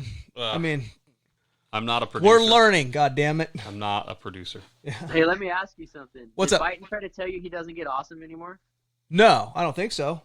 Okay. No. Because I did, oddly enough, the show that I crashed in Puerto Rico at last year, I went to Puerto Rico twice last year, 2 completely separate events, but the same arena, different promoters and everything. It was weird. Weird. But the first one we went to, Biden was there also, and he had just gotten married, and he tried to like preach to all of us. He's like, yeah, I'm a changed man. Like I don't get awesome like I used to. And so we went out for some casual drinks. Like there's this cool spot in Puerto Rico before the show. Has like a mini Vegas sure. vibe. Yeah. If it was biting, it was before the show for sure. Oh yeah, it was the day before. Oh. But he's trying to tell. I was thinking hours before, a little taco and some. Right. I don't even drink, and next thing I know, like me and my buddy Cody Elkins, we're sitting there, and we turn around, and Biton's gone. We're like, where the hell did he go? He was just here. He's in the street dancing, like Trying to fucking round up a funnel and stuff. And we're like, wasn't he just telling us he doesn't get awesome anymore? We're yeah, like, Biton's back. Biton's back. Yeah. There you go. But yeah, that guy. Anytime I'm around that guy, I have a good time. Like he's fun. He's pretty savage. He's pretty savage. I've never really heard a bad story about hanging out with Biton. Yeah. Never heard anybody with a bad memory of that. Nah, just be on his good side. You don't want to be on his bad side. Pretty good stories with Anderson too. He's pretty. So I mean, men's the Red Fest. Then that's a big memory, right? That's a good time. That'd be a top three, highlight. Right? Okay. Yeah. What stories you got from there? Yeah, men's room parties. You made it sound like it was a pretty amazing show. You got hitched up way too young. Although your wife is awesome, but you know, you passed up a lot of opportunities here. No, I don't regret that at all. Like, but definitely like as far as like reaching my peak when I like really started becoming like someone in the freestyle world and like getting some of these bigger events. Yeah, I was already hitched, so I didn't get to go down the other road. Yeah, but I got to see a lot. Still had fun though. Still went out to the bars and did your fair share of drinking, boozing, and puking in elevators. It makes it easier though when you're married to just go get drunk and not have to worry about any of the other bullshit. You can just get shit faced. It doesn't matter. Yeah, you got someone to take care of you. Yeah, you're good. What's funny though is even when I was like my single days, like as brief as it was when I was riding freestyle and like after parties and stuff. Yeah. I don't even know like if I would be able to function and actually try to pick up chicks or anything on that realm because I'm one of those drunks that gets hammered and I'm in my own bubble like a crazy white girl. Yeah, white girl wasted. Yeah. Like, but that's what I'm saying. You didn't have to worry about hitting on chicks and dealing with any of that. Like you're married, you're doing like I'm just here to party and do what I do and then go home. Yeah. What's your favorite thing to sip on? You like beer? You like whiskey? You like vodka? You like? I think this day and age, it's like maybe a beer here or there. Like the beer I'm drinking right now, I've literally had in the fridge for like 2 weeks because I don't really drink anymore. See, that was my problem. Right. I couldn't do that. Well, I have had these here for a while. You've had those beers for weeks. But I would say back in the day, like when I was riding with Homan and stuff, like definitely the hard alcohol was my go-to, and it didn't end well a lot of the time for me. Like there was one time, I can't remember where we were doing a show. Somewhere in Oregon, it was a show for Homan that we'd done a couple years in a row, and I think it was a rodeo actually. So that's the first problem. Is the rodeo people, they act like they're all like proper and you know. Basically like good Christian people and they don't do this, they don't do that. But after the lights go off and the rodio's over, the whiskey comes out. Yeah. And everything else under the sun. And so we partied in the back with all the rodeo people. And I got like several times prior to that blackout drunk and woke up face down on my hotel bed with a Bible next to my face. Yes. Did it look like a apparently- crime scene? Yeah, apparently that one. Did it look like Dexter was in there? No, there was nobody dead, but I was definitely confused because I woke up with a Bible next to my face. 5 minutes later, I got a phone call from Homan and his wife that they were downstairs ready to go. Oh, God. In the lobby in 10 minutes. So I had to stumble out of bed drunk, shower, try to find clean clothes, pack my shit, and then basically head down to the lobby. And as I'm doing that, I'm walking down the hall realizing that the hotel rooms don't have numbers on the doors anymore because apparently in my drunken idiocy the night before, had tried to rip the numbers off and switch hotel room numbers. Of course you did. In the morning Why wouldn't you? Confused. Yeah. Why wouldn't you do that? That's fucking hilarious. They're easier to take off than they are to put back on, probably. Yeah. Well, you tend to forget things, right? Yeah. Yeah. So, there's a few stories similar to that. Oh, that's awesome. That is good. I don't know. Like I'd say, like the night Nitro Circus in Seattle, the Safeco Field was probably one of the Oh, highlights yeah. of my career too. Nice. Yeah. That was I don't know. I think just being like growing up in the area and being able to, ride in that stadium, but then also like be able to be in that stadium knowing the history of it. Like, so I mean, like baseball back in the day as a kid was huge. You had like the era when you had Griffey and Edgar and all them. So like Yeah. I used to go to those games. I used to watch them down on the field, and to be able to walk the same halls and be in the same locker room and all that and see the history down there, it was pretty cool. Yeah. But then also like that was the first time I ever met Travis. First time I ever got to ride with him. It was my hometown. Like probably one of the bigger crowds I've ever ridden for. On top of that too. Yeah, that had to be a big day. Yeah. Dude, it was wild. It was one of those times where Greg, it's probably like the first time you rode Supercross Seattle too. You're just starstruck being in the stadium the whole time, and it feels like almost like a dream once it's over with. Yeah, and it's all like you say, being at home is always different. Like there's, you can almost, like you can tell that the cheers aren't just the random regular cheers. Like they're actually like people there for you. You know what I mean? Yeah. So that totally, it's a different feeling than, because I've raced in enough stadiums and whatever, but it's like, most of them it's just so generic feeling. But exactly. no, being at home is it's a whole different ball game for sure. Yeah, because I've ridden in some stadiums overseas. Like I went to Saudi Arabia 2 years ago. Holy shit! And that was crazy because What was that for? It was for Monster Jam, and what it was I think there's like 2 or 3 crown princes in Saudi Arabia, and one of them was trying to basically steer more away from like the oil industry and create more of a tourism industry there, right? And bring more Western culture to the country. Yep. And so part of that Come to our sandlot. Well, part of that, they have the money and they're into supercars. Oh, they have the money. Oh yeah, Dubai is fucking. And Saudi so Arabia. they brought Monster Jam. Well, Freestyle was part of Monster Jam at that one, and that stadium was literally sold out, packed both nights, and was like 70,000 people each night. And so those were probably like the bigger crowds I've ever ridden for, and that was crazy too. But even still, going back to Safeco Field, which was like maybe 30,000 people, and I still would do that a million times over the side. There was really like Safeco only had 30,000 people in it. Like you don't think it was? I mean, was it full? It was full on the one side because with the nitro setup, the layout, it's weird. They didn't use the whole thing. Right. Yeah. Okay. You couldn't. I mean, that'd huge. be huge. Yeah. Right. So, but you don't need that big of a footprint. Right.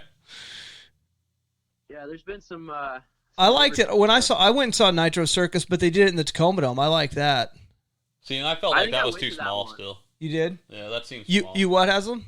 I said I think I went to that one. Yeah. That was when. I don't remember what year it was, but a couple years ago. That one was actually a pretty action-packed show. That was when the program was still like.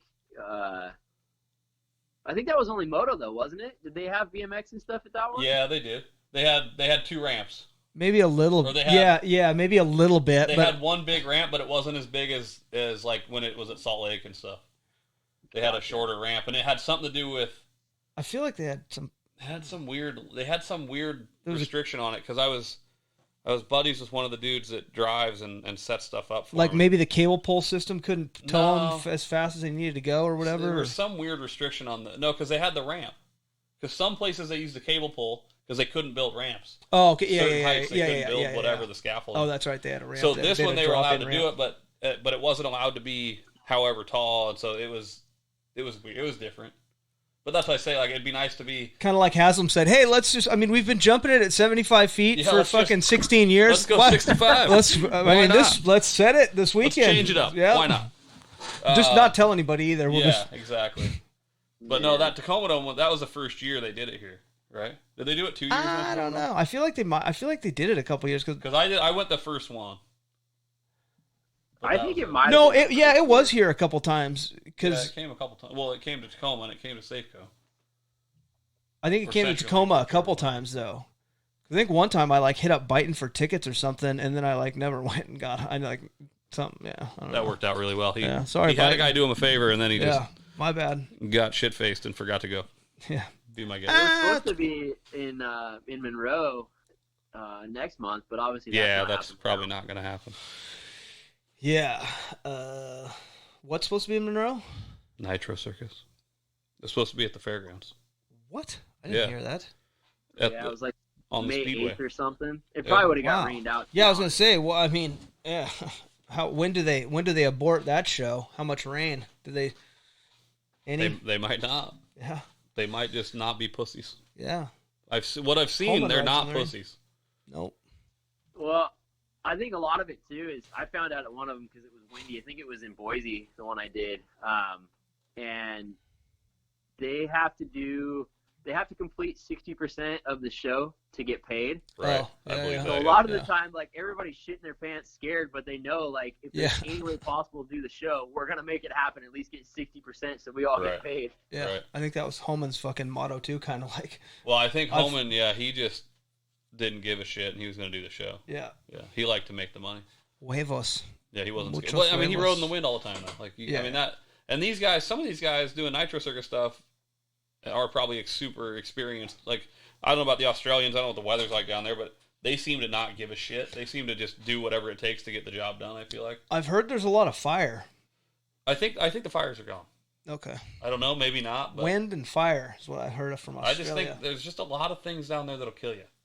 that is true. Also, Yeah, Have you're you- always on the offensive. have you been to Yeah. Australia? Nah, I've never been to Australia. Yeah, me neither. No. I heard it's expensive though. Like Yeah. I've had guys that have gone down there for Nitro or like Monster Jam too, and they're like, dude, you don't make a whole lot of money because for one, they take a lot of the tax money out, but then for two, they're like the cost of living while you're down there is so expensive Yeah, yeah.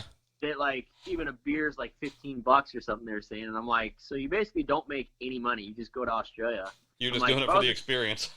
Yeah, I was like, if I was a single dude, like still like Right. couch hopping, so be it. But Sure. when I know I have to come home with a mortgage to pay, Yeah. that ain't gonna pay it. Right. Well, that's the only reason I was able to go to like Haiti and Uganda and that stuff, because I was a single guy. I didn't have a mortgage. I didn't give a shit. It was like, yeah, whatever. I can put. I mean, I was happy if I was making $1,500 or something for being in Uganda for a week, and everything's paid Right. for once you're there, which is not the case. It sounds like when you're in Australia and you got to pay for your own living expenses and shit. But Yeah. It'd be fun to do. I don't even know if they have one, but they should have a freestyle show at that. What's the big supercross they have over there that Reed always does, and Filippo and Oz-X. Oz-X. That'd be a fun show to do. They did do freestyle this last year. Did Yeah, they? I figured they always probably. do. Yeah. Because they always have that big freestyle landing for the finish line. It'd be fun to do one of those, like whatever too, Paris or Geneva or whatever. Yeah. Those races. If you ever want to go to England and do the whole English arena cross tour, I know those guys. Do they have freestyle? Every weekend. Oh. But it's like over 3 months. 2 months? Maybe it's only 2 months now.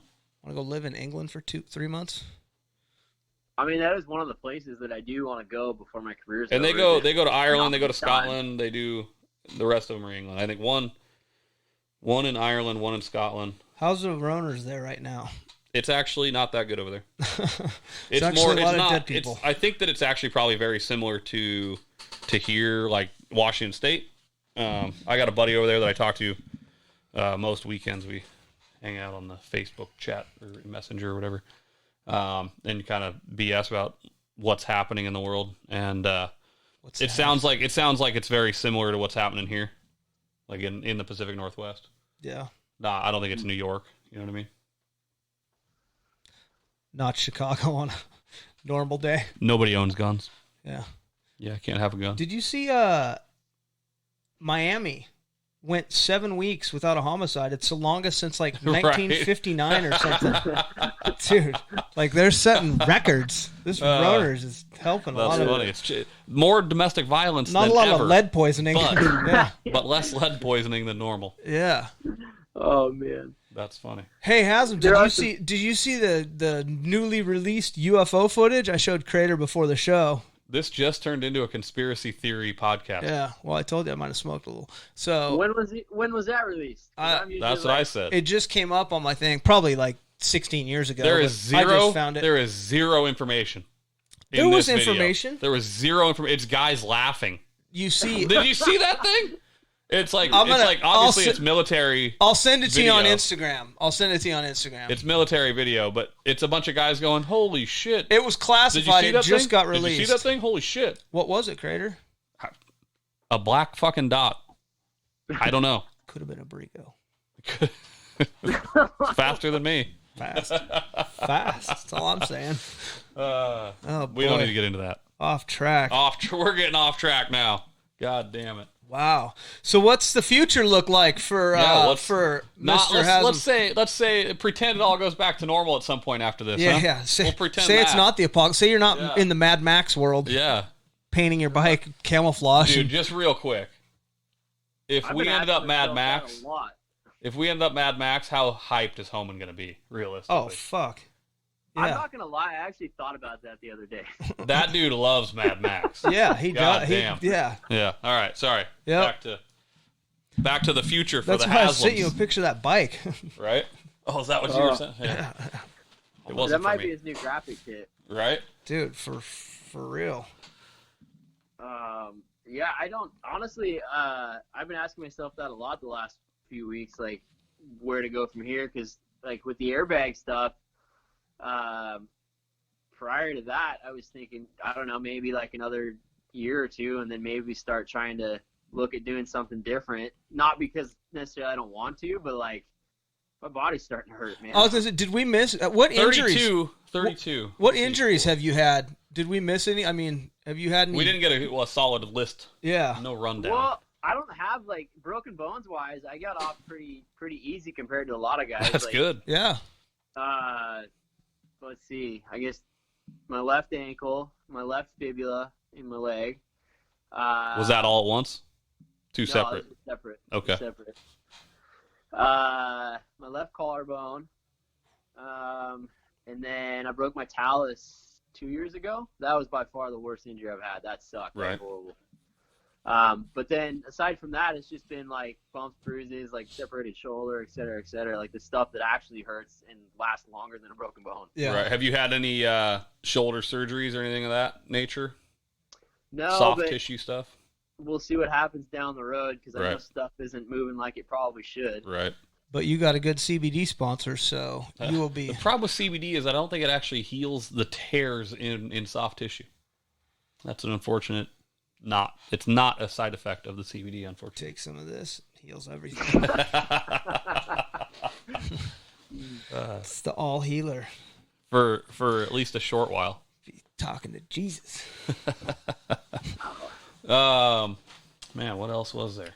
So we've kind of gone over where you traveled. We've I don't know. We've hit it all kind of pretty good here. So who are your sponsors right now? What do you got going? Again, let's pretend we're riding and it's 2020, or 2019, not 2020, the dead zone. Right. Like middle of February 2020 when things were like busier than they've ever been. Exactly. Dude, that's what sucks is right before this all happened, like I literally probably about a week before everything started getting shut down and this became a big deal, I had like an 8-week tour bouncing around the East Coast that was on the books. And so even when the way X Games turned out this year, I was stoked because I'm like, well, I get to get off these stupid snow bike things and I get to get back on a dirt bike that actually works and go make money. And I was supposed to make like a good grip of money. And normally this time of the year, it's dead. There's nothing. So I was stoked. I was like, all right, we'll do this. Then I'll have maybe a month off before I go into my spring, summer months in the Northwest. And we kill it this year too. And so I drove from here down to Phoenix where I linked up with a couple buddies that were going to be on this tour. Drove that by myself straight through like 20 some hours and spent the night at my cousin's house, woke up that next day and then left that afternoon to drive all the way to Ohio for the first stop. And then on the way back from Ohio, we were supposed to do the next weekend in New Mexico. So we're like, well, we'll go back to Phoenix. We'll do New Mexico. Then we go to Tucson. And then from there, we go to the East Coast to finish it out. And on the way back to Phoenix is when all this started falling apart. And then that next day, everything started dropping off. And I'm like, all right, well, this is cool. So I just went from having like the best year I've had riding dirt bikes to now broker than we've ever been. So did you just drive home? Did you just start heading home? No, because Arizona at the time, and Arizona, I guess from what I understand, still is pretty mellow. But I was able to kind of see everything back here in Washington start to go crazy because Inslee obviously was like the first one to start clamping down. And I'm like, well, fuck that. We're staying in Arizona where we can actually get toilet paper and stuff for now. Well, and I think tracks are still, like, they never really shut tracks down there. Or they opened them up pretty early. They've been riding down there the I'll whole tell time, you, kind of. Yesterday or the day before, I must have called 16 fucking golf courses to try to find one that was open. Oh, the 5th. I know. Fuck. Yeah, May 5th, man. Yeah, I want to golf. Conrad's been texting me. Yeah, no, I think tracks are still open down there. Yeah, even Glen Helen's open again in California, though, which is weird because that's like the tightest. Yeah. Really? Yeah, Glen Helen's open now. Huh. It is weird. So, I don't even want to go down that rabbit hole. No, it's so crazy right now. It's silly. I don't get it. None of it makes any sense to anybody. But yeah, and so I still had my snow bike set up for the backcountry, which I had every intention of trying to get out and do that, and then this tour popped up. So when you say set up for the backcountry, real quick, is it different? Obviously, you're gonna have stiffer stuff for jumping freestyle on the snow bike. Yeah, it's a little like the forks are pretty similar, but for the freestyle stuff, It's shorter too. It's way shorter. Like it's all custom. Like you can't Right. buy them like that. Right. So that's where like a lot of that cost comes from every year. Is you're building something that doesn't exist and trying to make it work. But yeah. So I've only had one bike going into X Games for moto, and I had a Honda that someone let me borrow, and we built for X Games. Well, we ran out of time with suspension on it, so I had to swap over last minute, like 2 days before I was supposed to leave Camp H to go to X Games, and jump on Buddy's bike that got hurt and ride his bike, his snow bike kit, et cetera, et cetera. So all things considered, to get out of X Games the way I did in one piece after all that, like, I'll call it a win. Yeah. Right. Winging it. But so then when I came home, I had this tour lined up, and I had my moto bike with everything for the backcountry thrown on it, like put together. I mean, it's got, a different coolant system and everything on it. It's not just like flip a switch and convert it back. Like, it's a pain in the ass. Right. And so I was like, we're supposed to make a good grip of money. Like, a second bike wouldn't hurt, especially if overseas stuff pops up. We'll swap that back in due time and then send it overseas and have a motorbike back home if we go buy one. So I was like, well, we'll buy one and we'll just pay it off in the next month. And went and financed a bike. I-90 helped me out, so I got a good deal on it. But still, like, I've got, for the first time ever, a payment on a dirt bike. And drove down to Arizona. I was all stoked, fresh bike, get on this tour, get the first stop out of the way. And the first stop I figured would cover basically my expenses for the entire tour, and et cetera, et cetera. And then everything fell apart. And I'm like, cool, so there goes my savings. I have a payment on a bike now. What the hell? And then the bike market went to shit too, so I couldn't sell my backcountry snow bike.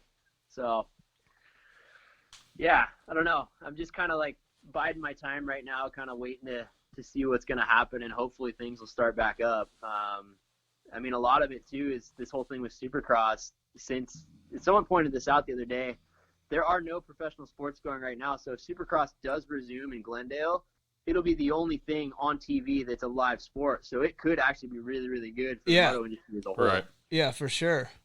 And then obviously it's Feld-owned too, and that tour I was on was a Feld tour. So I'm hoping if they do that and realize that it could work, that they might start up some other stuff. They need to start up first, because once everybody starts up, there's going to be a lack of stadiums. There's going to be so much shit going on. I mean, with football, baseball, basketball still, and then. But it's. I mean, they're going to have to just try to play out their regular seasons, because everybody's going to get swamped, and there's, like you say, there's not going to be enough.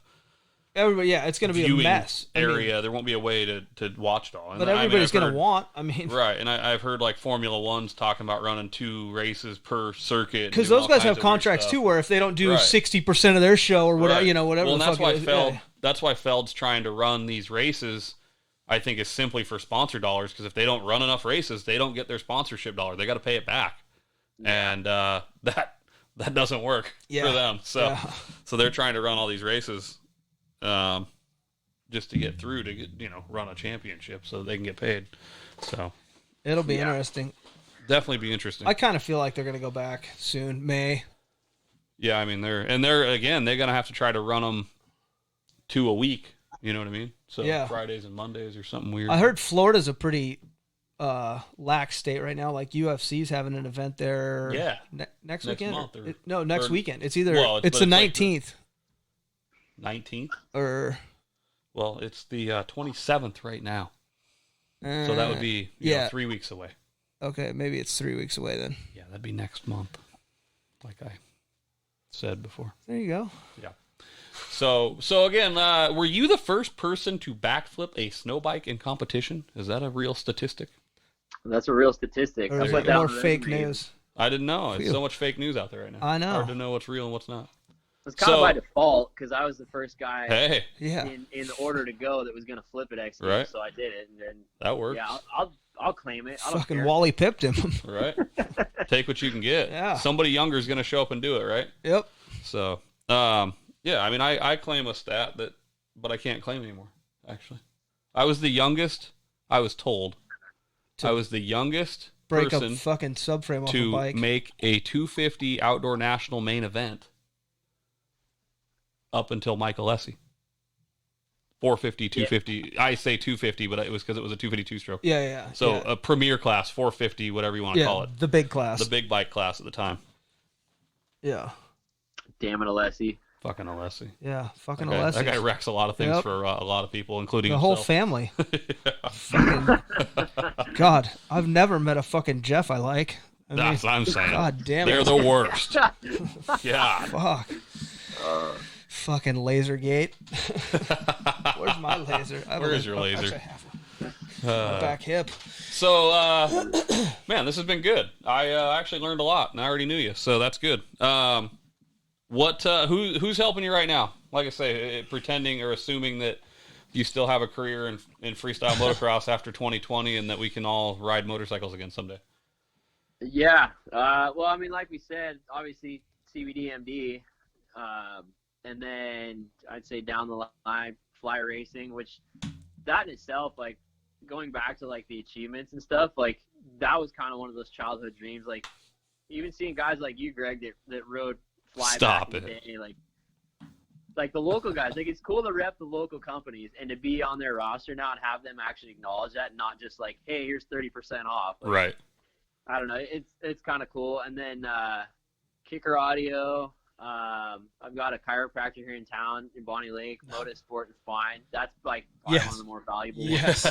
Dude, I would love to have a chiropractor fucking sponsor. You do. ones. Dude. You do. You Yeah. don't pay for it. Yeah.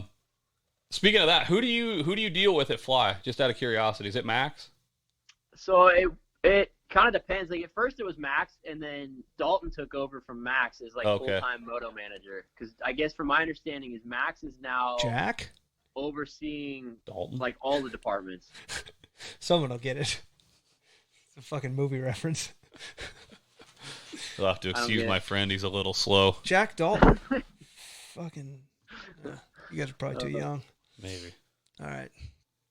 Yeah, no, I deal mostly with Dalton, like back and forth, and then like for the snow stuff, like I'm technically still supposed to deal with Dalton or Max, but I deal with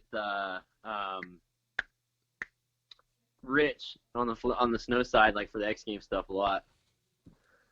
So How many track companies are out there, and what track do you run? I mean, have you tried different tracks you like? I mean, how much have you? There's There- only Is there two or three, right? Timber sled. What's Yeti, Timber Sled. Yeti? I mean, And, those are the two big ones. I Those thought are there the was ones another that- one though. Well, Another- there's more than a few, Oh, okay. but Timbersled and Yeti are the two big ones that have the reputation that guys want. Like those are the ones that have the resale value. But then Right. like Spokane, there's Moto Tracks, Yeah. and their kits aren't bad. Like that's I have. They're based out of Spokane. Yeah, they're based Oh, I out had of no idea. Spokane. Spokompson represent. But the problem with them is they developed a bad reputation like 3-4 years ago. In because Spokompton? their old owner, they had design flaws and their customer service was horrible with Sure. taking care of people, and they've never been able to get past that. So people Right. badmouth them, and I'm like, dude, I've ridden their kits. Like they're not bad. They're a fraction of the price, Right. but it's really Timbersled and Yeti to the main ones, Right. and now they're owned by bigger companies. Like Timbersled got Yeah. bought out by Polaris, Right. and then Yeti got bought out by Camzo that makes all the tracks for snowmobiles and everything. Right. So they're They have the money behind them now. yeah, exactly. So, and then all the X Games kits, like they're mostly based off of like Timbersled components, but they're hardly, I would call them a Timbersled, Right. if at all. So are these companies not helping make those bikes, those kits? I mean, they're not coming up with the No. parts for you guys to make the short tracks and stuff?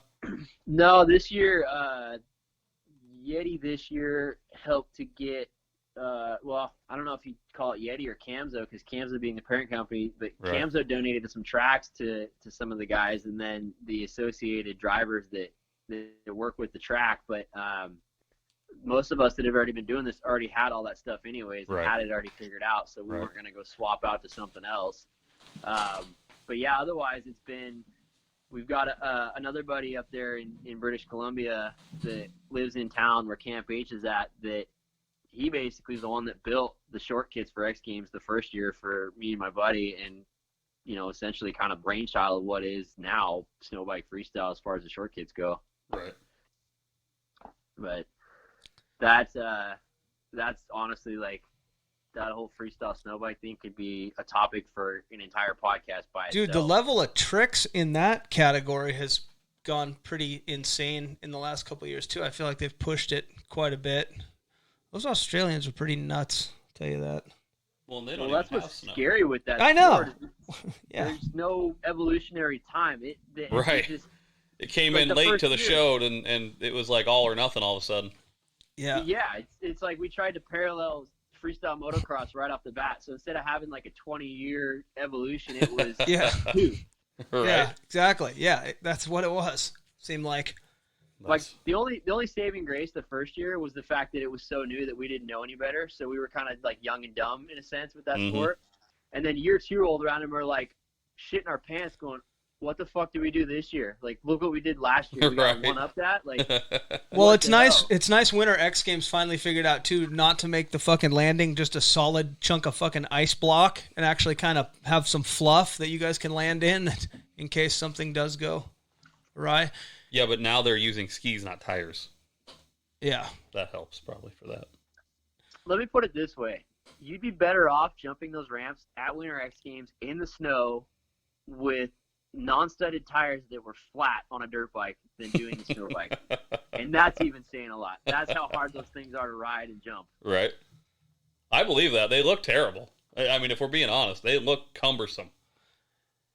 Yeah, I don't know how you rode out of that one when it was not coming around and you fucking just.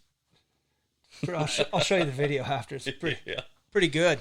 Life or death, man. You just death grip it and pray to the gods above. Just keep pulling. Did you knock the wind out of yourself? Good. Right. Look like it right in the That was like the worst nut shot I've ever taken nice in my nut life. shot. Fun. Yeah. Fun. Not so much. Not so much, especially in the fucking cold. God, the It might cold help. again. It might help. To be I cold. don't know. They were already tucked up in, Yeah. trying to get away. You got plans to do it again this next year? You giving her another whirl? If they bring the event back this year, yeah. Oh yeah. I just saw they rumors canceled that- Minneapolis X Games. Yeah. Yeah, that's going to be that's another thing that's got me worried, is that's going to be a big blow to the action sports world. Hopefully maybe not for like the appeal, because maybe it'll make people want Exactly. to do stuff Yeah. more. Yeah. Right. But you got to figure too, like Summer X Games is probably 90% of the brunt for sponsors to want to engage Yeah. with Right. action sports That's athletes. the So- TV right there for. But it could totally change this year because we've been so long without sports. People are just gonna clamor to watch everything. I mean, like it's for a while too. I don't Probably know, though, they'll at the be same like, time, people are going to want to be out of their goddamn houses and not just Yeah, sitting that's there true. watching TV. Maybe yeah. they might want to go out and do something. Maybe they'll go to because- Aspen, root Haslam on in person. That's what I suggest. Make sure you save your life savings, and that's probably Right. not going to be very realistic for a lot of people, because that place is so god awful expensive. Oh Is damn! that where the I was gonna say I'd like to come visit this year if you do it. Maybe hang out. But yeah, I have heard it is pretty expensive. I think I talked to Sayers one year about maybe going. When Dude, we he likes spent me. $1,000 for It's like Australia. box hotel for 3 nights. right? No, yeah, you can't plan on sleeping in a hotel there for. It's like going to the Monaco Grand Prix or something. Like Clark, you better plan on spending $5,000 that weekend or for the take week. the to be there. RV. Yeah, take the RV. Drive on up. Yep. Right. Driving to Aspen. Not to mention, it's so freaking far, and there's no easy way to get there. So you're going to spend like probably $500,000 in fuel. Oh, on yeah. that trip. Right. Easy. So Yeah, we pretty much plan every year, like aside from the training and everything, of basically taking like a $2 to $3 grand hit on just travel, just there and back between hotels and everything else. Right. Yeah. But like you say, I mean, you're doing it to appease sponsors and keep money flowing other places. So unfortunately, it's just part of the deal. Trying to stay relevant. Yep, Exactly. that's it. Exactly. So, Well, I think you're doing a pretty good job at that. I don't know. I mean, kind of circle back to what you're saying. Like, I think, if this can all blow over, and hopefully, like a lot of us are hoping and thinking that it'll just be a resurgence and people actually like be interested again and have like actual interest and not just, kind of sweeping under the rug. But right. I mean, ideally, it'd be nice for at least another 2-3 years to keep the train going and see what happens and keep giving her hell. Yeah. I'm pretty sure a guy once told me that he was about that age and decided he wanted to quit and move on, and I think he's 46 now. And going and harder at it than he's ever been. Well, I mean, part of it too is maybe it's a bad example with guys like Pastrana that have already made a name and have the money, but right. like you look at somebody he's doing like it for that, fun though. When you take away the financial aspect of it, right. and you see how beat up that guy is and how much pain. Oh my God, yeah. I can only imagine. Dude. But he still keeps going. You're like, yeah, but I gotta quit being a little bitch. Yeah, but he's like an anomaly. Superhuman. Yeah, he's an anomaly. You can't use him as an example. You have to use, because none of the guys he's with are that old. Yeah, I'm gonna take none of the other guys on the tour are his age. They're all younger guys, and they haven't been through the ringer like him. Maybe his cousin Greg, I guess, is one of those. But well, he's not even doing tour stuff much anymore, is he? I mean, no, I mean he still does. Well, nobody's doing any tours right now, actually. I am. Travis is still having his knee drained once a week, I'm sure. Yeah, but twice daily. Right, like ew. Yeah, I there's no words to describe that guy's ability to deal with pain and overcome and just be awesome at anything and everything. Yeah, just fucking win. Yeah, no life. That guy tries to win everything he does. Well, look at him. How could you not? If you were him, like that is exactly what he does. That's why he is who he is. You know what I mean? Right. Well, I got another one for you real quick because I know we're probably getting near the end here, but on the Pastrana thing. So when I did that show in Long Beach on the pier, right? Yeah. Whoever decided to set up the ramps and everything for that show, set them up so that it was a direct crosswind coming off the coach. Of course. Why wouldn't you? Why not? So we show up there, and I kid you not, this was hands down the windiest show that I've ever ridden in my life. Oh, dear. And probably one of the bigger shows I've ridden in my life, all things considered, too. Just based on, like, the nature of the event, the fact it's in California. There. Yeah. Like, I mean, you had, like, Pennywise and Rancid and all these bands playing on the pier while you're riding dirt bikes. Mm-hmm. They rented out the entire pier, and it was sold out to the point where they had to, like, kick people out because it was over the recommended whatever. Yeah. And so we get done with practice, and we cut it short, but it was, like, guys that are gnarly at riding dirt bikes. Like, Todd Potter came out of retirement and rode that show, and we all were riding practice. And, like, half of us flipped, half of us didn't. The other half were just trying to jump the ramp because you're literally trying to jump in, like, a 30 or 40-mile-an-hour crosswind. And nobody wanted to be the bigger person and stop and say, hey, like, should we maybe don't be the bitch. Yeah. Nobody wants to be the logical human being and be like, hey, is this really fucking smart? We're getting paid $500 and we're... Right. Dude. So, yeah, so we do our quick little practice, right? I think Garland's the first one that pulls off, and he's sitting there, Mr. Cool, like he always is. Like he was getting ready to go for a run. Yeah, probably. He was just like, I'm just going to go for a run. Probably thinking about what he wanted to say on our podcast. Yeah. He's still thinking about it. Yeah. Still working one it by out. one, we all start stopping, and you could tell something was up. Nobody wanted to say anything to anybody. And finally, I can't remember who it was. I think it might have been Potter because he doesn't have a filter. Yeah. He Be like, speaks up, it's like, fucking windy. It's fucking windy out there, isn't it? And we're all Anybody like, else notice that? God, you said something. And so we're all like, finally, like, done shitting our pants, like, oh my God, thank God, like, yeah, it's fucked out there, like, I don't even know why we're riding.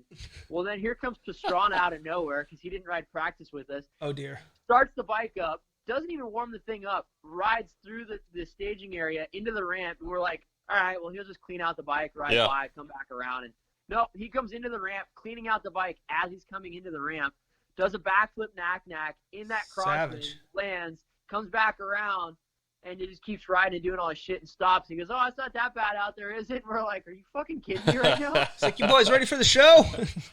Dude. Yeah, he's an animal. That's all there is to it. Yep. Is there still that? Is it could be the same guy for a lot of years, but I remember when I was at the Nitro Circus show, there's a crazy Australian guy that yells a lot. He's like the announcer, the intro guy. Oh, he's got some hair on him, right? Yeah. He's got big dreads. Yeah. I don't know who he is. I think he only does the Australian stuff. Yeah. Now. He doesn't come over. He was in Tacoma. He was in Tacoma. Yeah, he did. I think that first year he did all of the stuff with him, but I think he probably hasn't lately or something. But I feel like he was the dude. Didn't he do some of the? No, that was Bubba. No, that was different. But I think he did some of the Krusty Demons tour down there or something. Yeah, back in the day. Australia likes their Krusty Demons. They definitely like their Krusty Demons. Really enjoy that tour, right? Or the words or whatever. Yeah, they really enjoy those guys in general. They like the metal militias. The dark side. The dark side. Scary. Oh, the militia days. Oh yeah. Right. Oh yeah. Dude, it's crazy what that name could get you, though. I mean, back in the day, jeez, people just going crazy.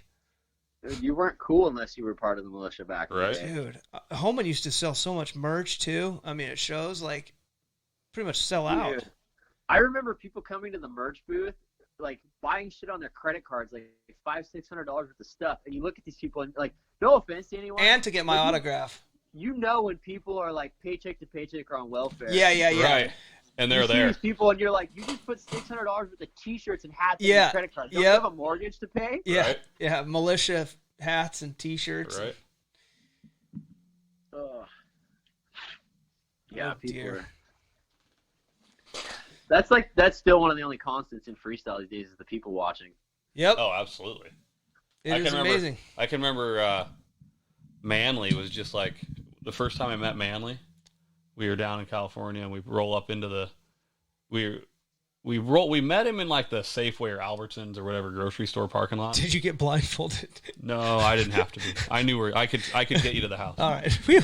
I can tell you where it's at. I could get away. Bring.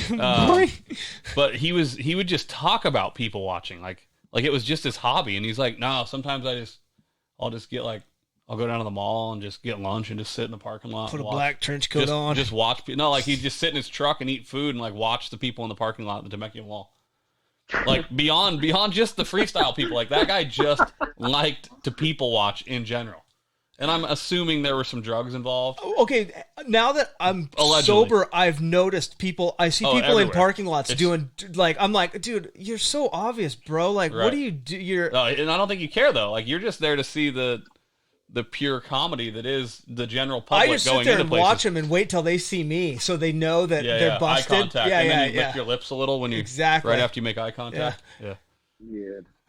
Hey, speaking of, since we're reminiscing, speaking I of eye contact, Anderson earlier. What's Anderson up to these days? I haven't heard that name or seen that guy in years. Dude, I need to get a hold of him. I hit him up it's probably a month ago now, and maybe 2, and he was like, call me this weekend, and then I think it was kind of right around the when Roners got crazy, and yeah, he made a crazy Instagram video the other day about the end of the world. Who was it, U2, or who sung that song? I got to show you something, sister, because I got this wall of stickers. Yeah, what do you got? I got this wall of stickers on my shop door here. Yep. And sponsors, et cetera, but stickers people give me. Uh-huh. And the other day I was just happened to look, and I remember this sticker that Anderson gave me, so that's why I was thinking about it. Oh, yeah. You remember that one? Yep. I've seen that sticker here. I feel like you have that sticker on. No, I don't think so. I've seen that sticker. Anderson used to have a bunch of good stickers, crazy stickers. Yeah. He's got some good patches too, I feel. Yeah, so I don't know. I need to get a hold of him. I'm pretty sure he's working at PBR, Pabst Blue Ribbon. He's no kidding. Yeah. He was at Red Bull for a long time, and then he went to Pabst Blue Ribbon. And I was gonna say, I thought I remember him being at Red Bull. Yeah, he was there for quite a while, I think. But yeah, just doing Anderson shit. Nice. Yep. So, yeah, I haven't really seen. I mean, Holman, Bots, Anderson. Every now and then, if they're in town or something, I'll go. But yeah, I haven't seen those guys in a little while.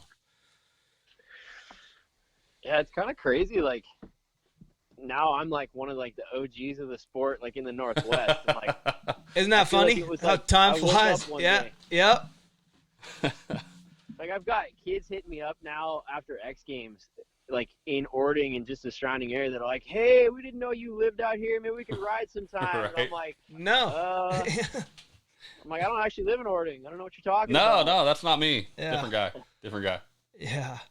That's funny. But Yeah, it is pretty cool to see how far you've come. I mean, like I said, I was around in the beginning of your career, and then to see you with Nitro Circus doing that, and all the other stuff, the X Games, snow bike stuff, and all the craziness. Yeah, it's good to see. Hopefully there's a few more good years ahead of you, and maybe some more medals at X Games. Yeah.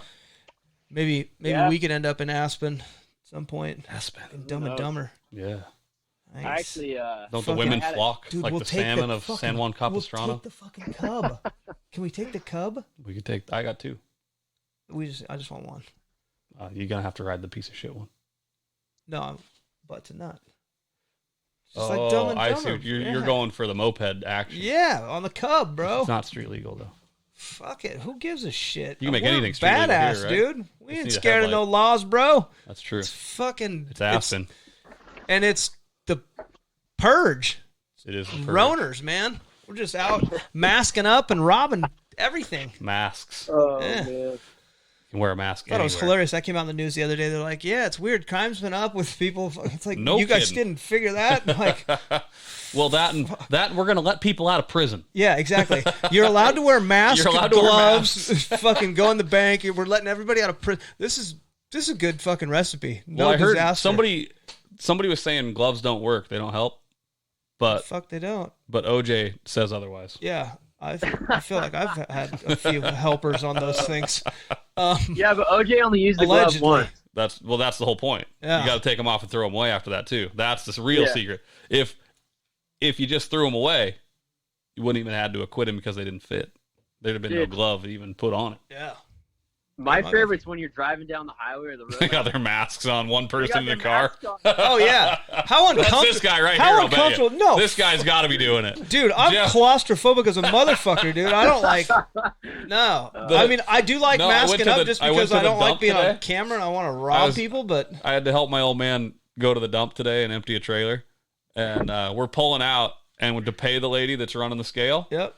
she's got her mask pulled down, Oh yeah. like not even over her mouth. Like pull. And my dad looks at me and he goes, "It's like wearing safety glasses on top of your head." Yep. That's all. And I'm like, I thought he said, like, I thought I had safety glasses on my head. I'm like, what did you just say? And then I realized, like, Like, I she's got get her it. mask down and she's talking to me like 2 feet away, Yeah. and like, and then takes And my you credit card. Definitely look infected. Yeah, totally. I haven't worn a something. mask. I wore a mask like once into Lowe's, and that was it. Yeah. It's so true. Well, even like the glove and the mask thing, like, I mean, we could probably spiral out of control. in No, show. this could get out of control in a hurry. Yeah. I was telling the wife the other day because she's not really buying it, like, but she gets a little like hesitant at times. I was like, I'll go to the store, fine, it doesn't bother That's me. my I'll take the weird MO look. as I go. But like, these I ain't people scared wearing of nothing. masks and gloves and stuff. But then they'll go touch all these groceries and take these Right. groceries that are Dude. exposed and put them away at their Right. house. I'm like, I don't get it. I've Yeah. done lines of cocaine off bathrooms in downtown Seattle. That was, I mean, just That's real life. gross. Like It's still in his mustache right now. I'm a little worried. Dude, salty. my favorite. So if you're not scared, real quick though, I'm gonna make a. What? If you're not, you just said I'm not scared of anything. No. I want to see you drink 4 beers right now. No, I'm scared of that. I take that back. I'm also scared of that chip. I'm scared of a taser. I am scared of. Okay, all So right. I'm scared of a lot of shit. You're Sorry, scared of a lot of my shit. bad. That's why I just needed to I make talk that a lot clear. of shit. You don't need to Yeah. believe anything that comes out of my mouth. I mean, truth be told, it's probably not the truth. Jesus. Oh boy. Well, it was good catching up Yeah, with you, this was Haslam. good, I'm man. glad you got to come on. Yeah, glad you're surviving the COVIDs. Yeah, the It, 2020 runners. Yeah, it's a weird time out there. Now It was Kim good. Jong Un's dead. I mean, We don't know that for Well. sure. He might have. Did he's buddies with Trump, right? yeah. So I wonder if Trump called him and said, "You need to inject yourself with Lysol." He could have. I wonder if that's really what that was all about. He's just trying to get Kim Jong to do it. I wonder if his sister's single. No. Oh. I heard Well, maybe. I heard she's a tad on the Kunti side. Well, I also heard that she kills a lot of people. Yeah. Yeah, because I don't think she was really second in command. You know what I'm saying? She had to kill a lot of people to get there. Probably Kim Jong-un. Yeah, maybe that. Maybe they said she's going to be in reign until his kids get old enough. Yeah. I don't think those kids are going to make it to they that may age. not age yeah. well. Well, yeah. Going to be some weird diseases that those kids get. Lead poison. Lead poisoning. That's yeah. weird. Whoops. No, this was good, man. It was fun. Before we get too far off track here, good to talk to you, and good luck in 2020 once we get, hopefully back to normal, and you can book some shows out and make some money. Yeah, definitely. Yeah. Well, I mean, if everything still pans out the way it should, we've had repeat events in Lakewood, and then Enumclaw for the King County Fair, like the last. Nice. I don't know, 3 or 4 so years. you've made a little bit of a mark there. Enumclaw's your little spot. If you got 2 shows a year in one venue, right? If you were doing men's room, because it was at the same place, right? These are FMX shows, right? Yeah, the Red Fest. Okay. But the Red Fest was at the Enumclaw. You're talking about Enumclaw and shows. I don't know what's going on. Not that show. All right. I was just making sure we're still talking dirt bikes. Yeah, not like Enumclaw in Mexico. That's a different show. Yeah. Still riskier than COVID. Poor guy. Yeah. It's weirder than COVID for sure. Deadlier than COVID. But that's good. Did one come from the other? Just out of curiosity? Well, I think the Red Fest thing, definitely was helped by having done the fair. Oh, okay. So you did the fair first. That orchestrate the grounds for right. KISW, so they put in a good word. Nice. Okay. But Haslam's all about catching good words. Hey man, that's I love it. I love it. Grinding. It's not about who you are; it's about who you know, right? Yeah. So once you make a contact, make them happy. Spread the word. Yeah. I want to do some more stuff with Enumclaw too, with the area they have, because I guess they own quite a bit of the land around the fairgrounds, like outside of it too. Yeah. They had some the golf course next door. I'd like to go there. Yeah, me too. Right. Yeah. Well, they have a field across the street from like that grass parking lot. They were telling me that they had a BMX track. I was going to say they have some rally racing series hit them up wanting to do a rally race out there. Oh wow, that'd be cool. So she was asking me about doing more motorsports stuff too. So I've been hounding them. I'm like, you guys should see if you can put on some races or something here. And called Dirtfish. We just Tough Trucks. Right? We were talking about that with Tex. Tough Trucks would be so good. Like for trucks like yours and Tex. I mean those. Yeah, that'd be good. The suspension guys. Yeah. So I don't know. I'd like to see if I can do some bigger like standalone FMX stuff like we used to have back in the day, like within the area. I don't know if it would be like indoor stuff because the venues around here are just so expensive anymore. But more of like the outdoorsy type stuff that you could hit on that's cheaper. But wouldn't it be cool to see dirt to dirt stuff and like old school kind of fun? I just don't. I mean, right now, but who are you gonna get to ride it? That's the other thing. I just don't see the money in it right now. I mean, that shit's expensive I mean, I'd like to see Red Bull Straight Rhythm in fucking Pioneer Square, like right down First Avenue in Seattle at night, like under the That'd be cool. Badass. But take a fuckload of money to bring all the dirt in, close Seattle down. Yeah, good luck. I mean, if they can run, but Red Bull can do their little. Red Bull can do anything. I'm pretty sure their little car race down the hill. You know what I'm saying? Yeah. Why not? They've done it there. That'd be another added thing. You could just Red do Bull Red money. Bull Straight Rhythm down the hill. Monster money too. It could be uphill, downhill, Red Bull Straight Rhythm. We need to get some hill more climb. I need to get some more contacts. We need more contacts with Red Bull. We got ideas. We need to work for Red Bull. Haslam, send me your contact list. Yeah. I got some ideas. I just want to talk to your guy that rides for Red Bull. We got to get into somebody here. Yeah. He rides for Monster now. Damn. Nah, they Monster's got money. Yeah. CBD's got money. Monster are the ones putting money into that kind of shit these days. But I heard that even that's getting weird these days. Right, I'm sure. Dude, I'm sure. $750?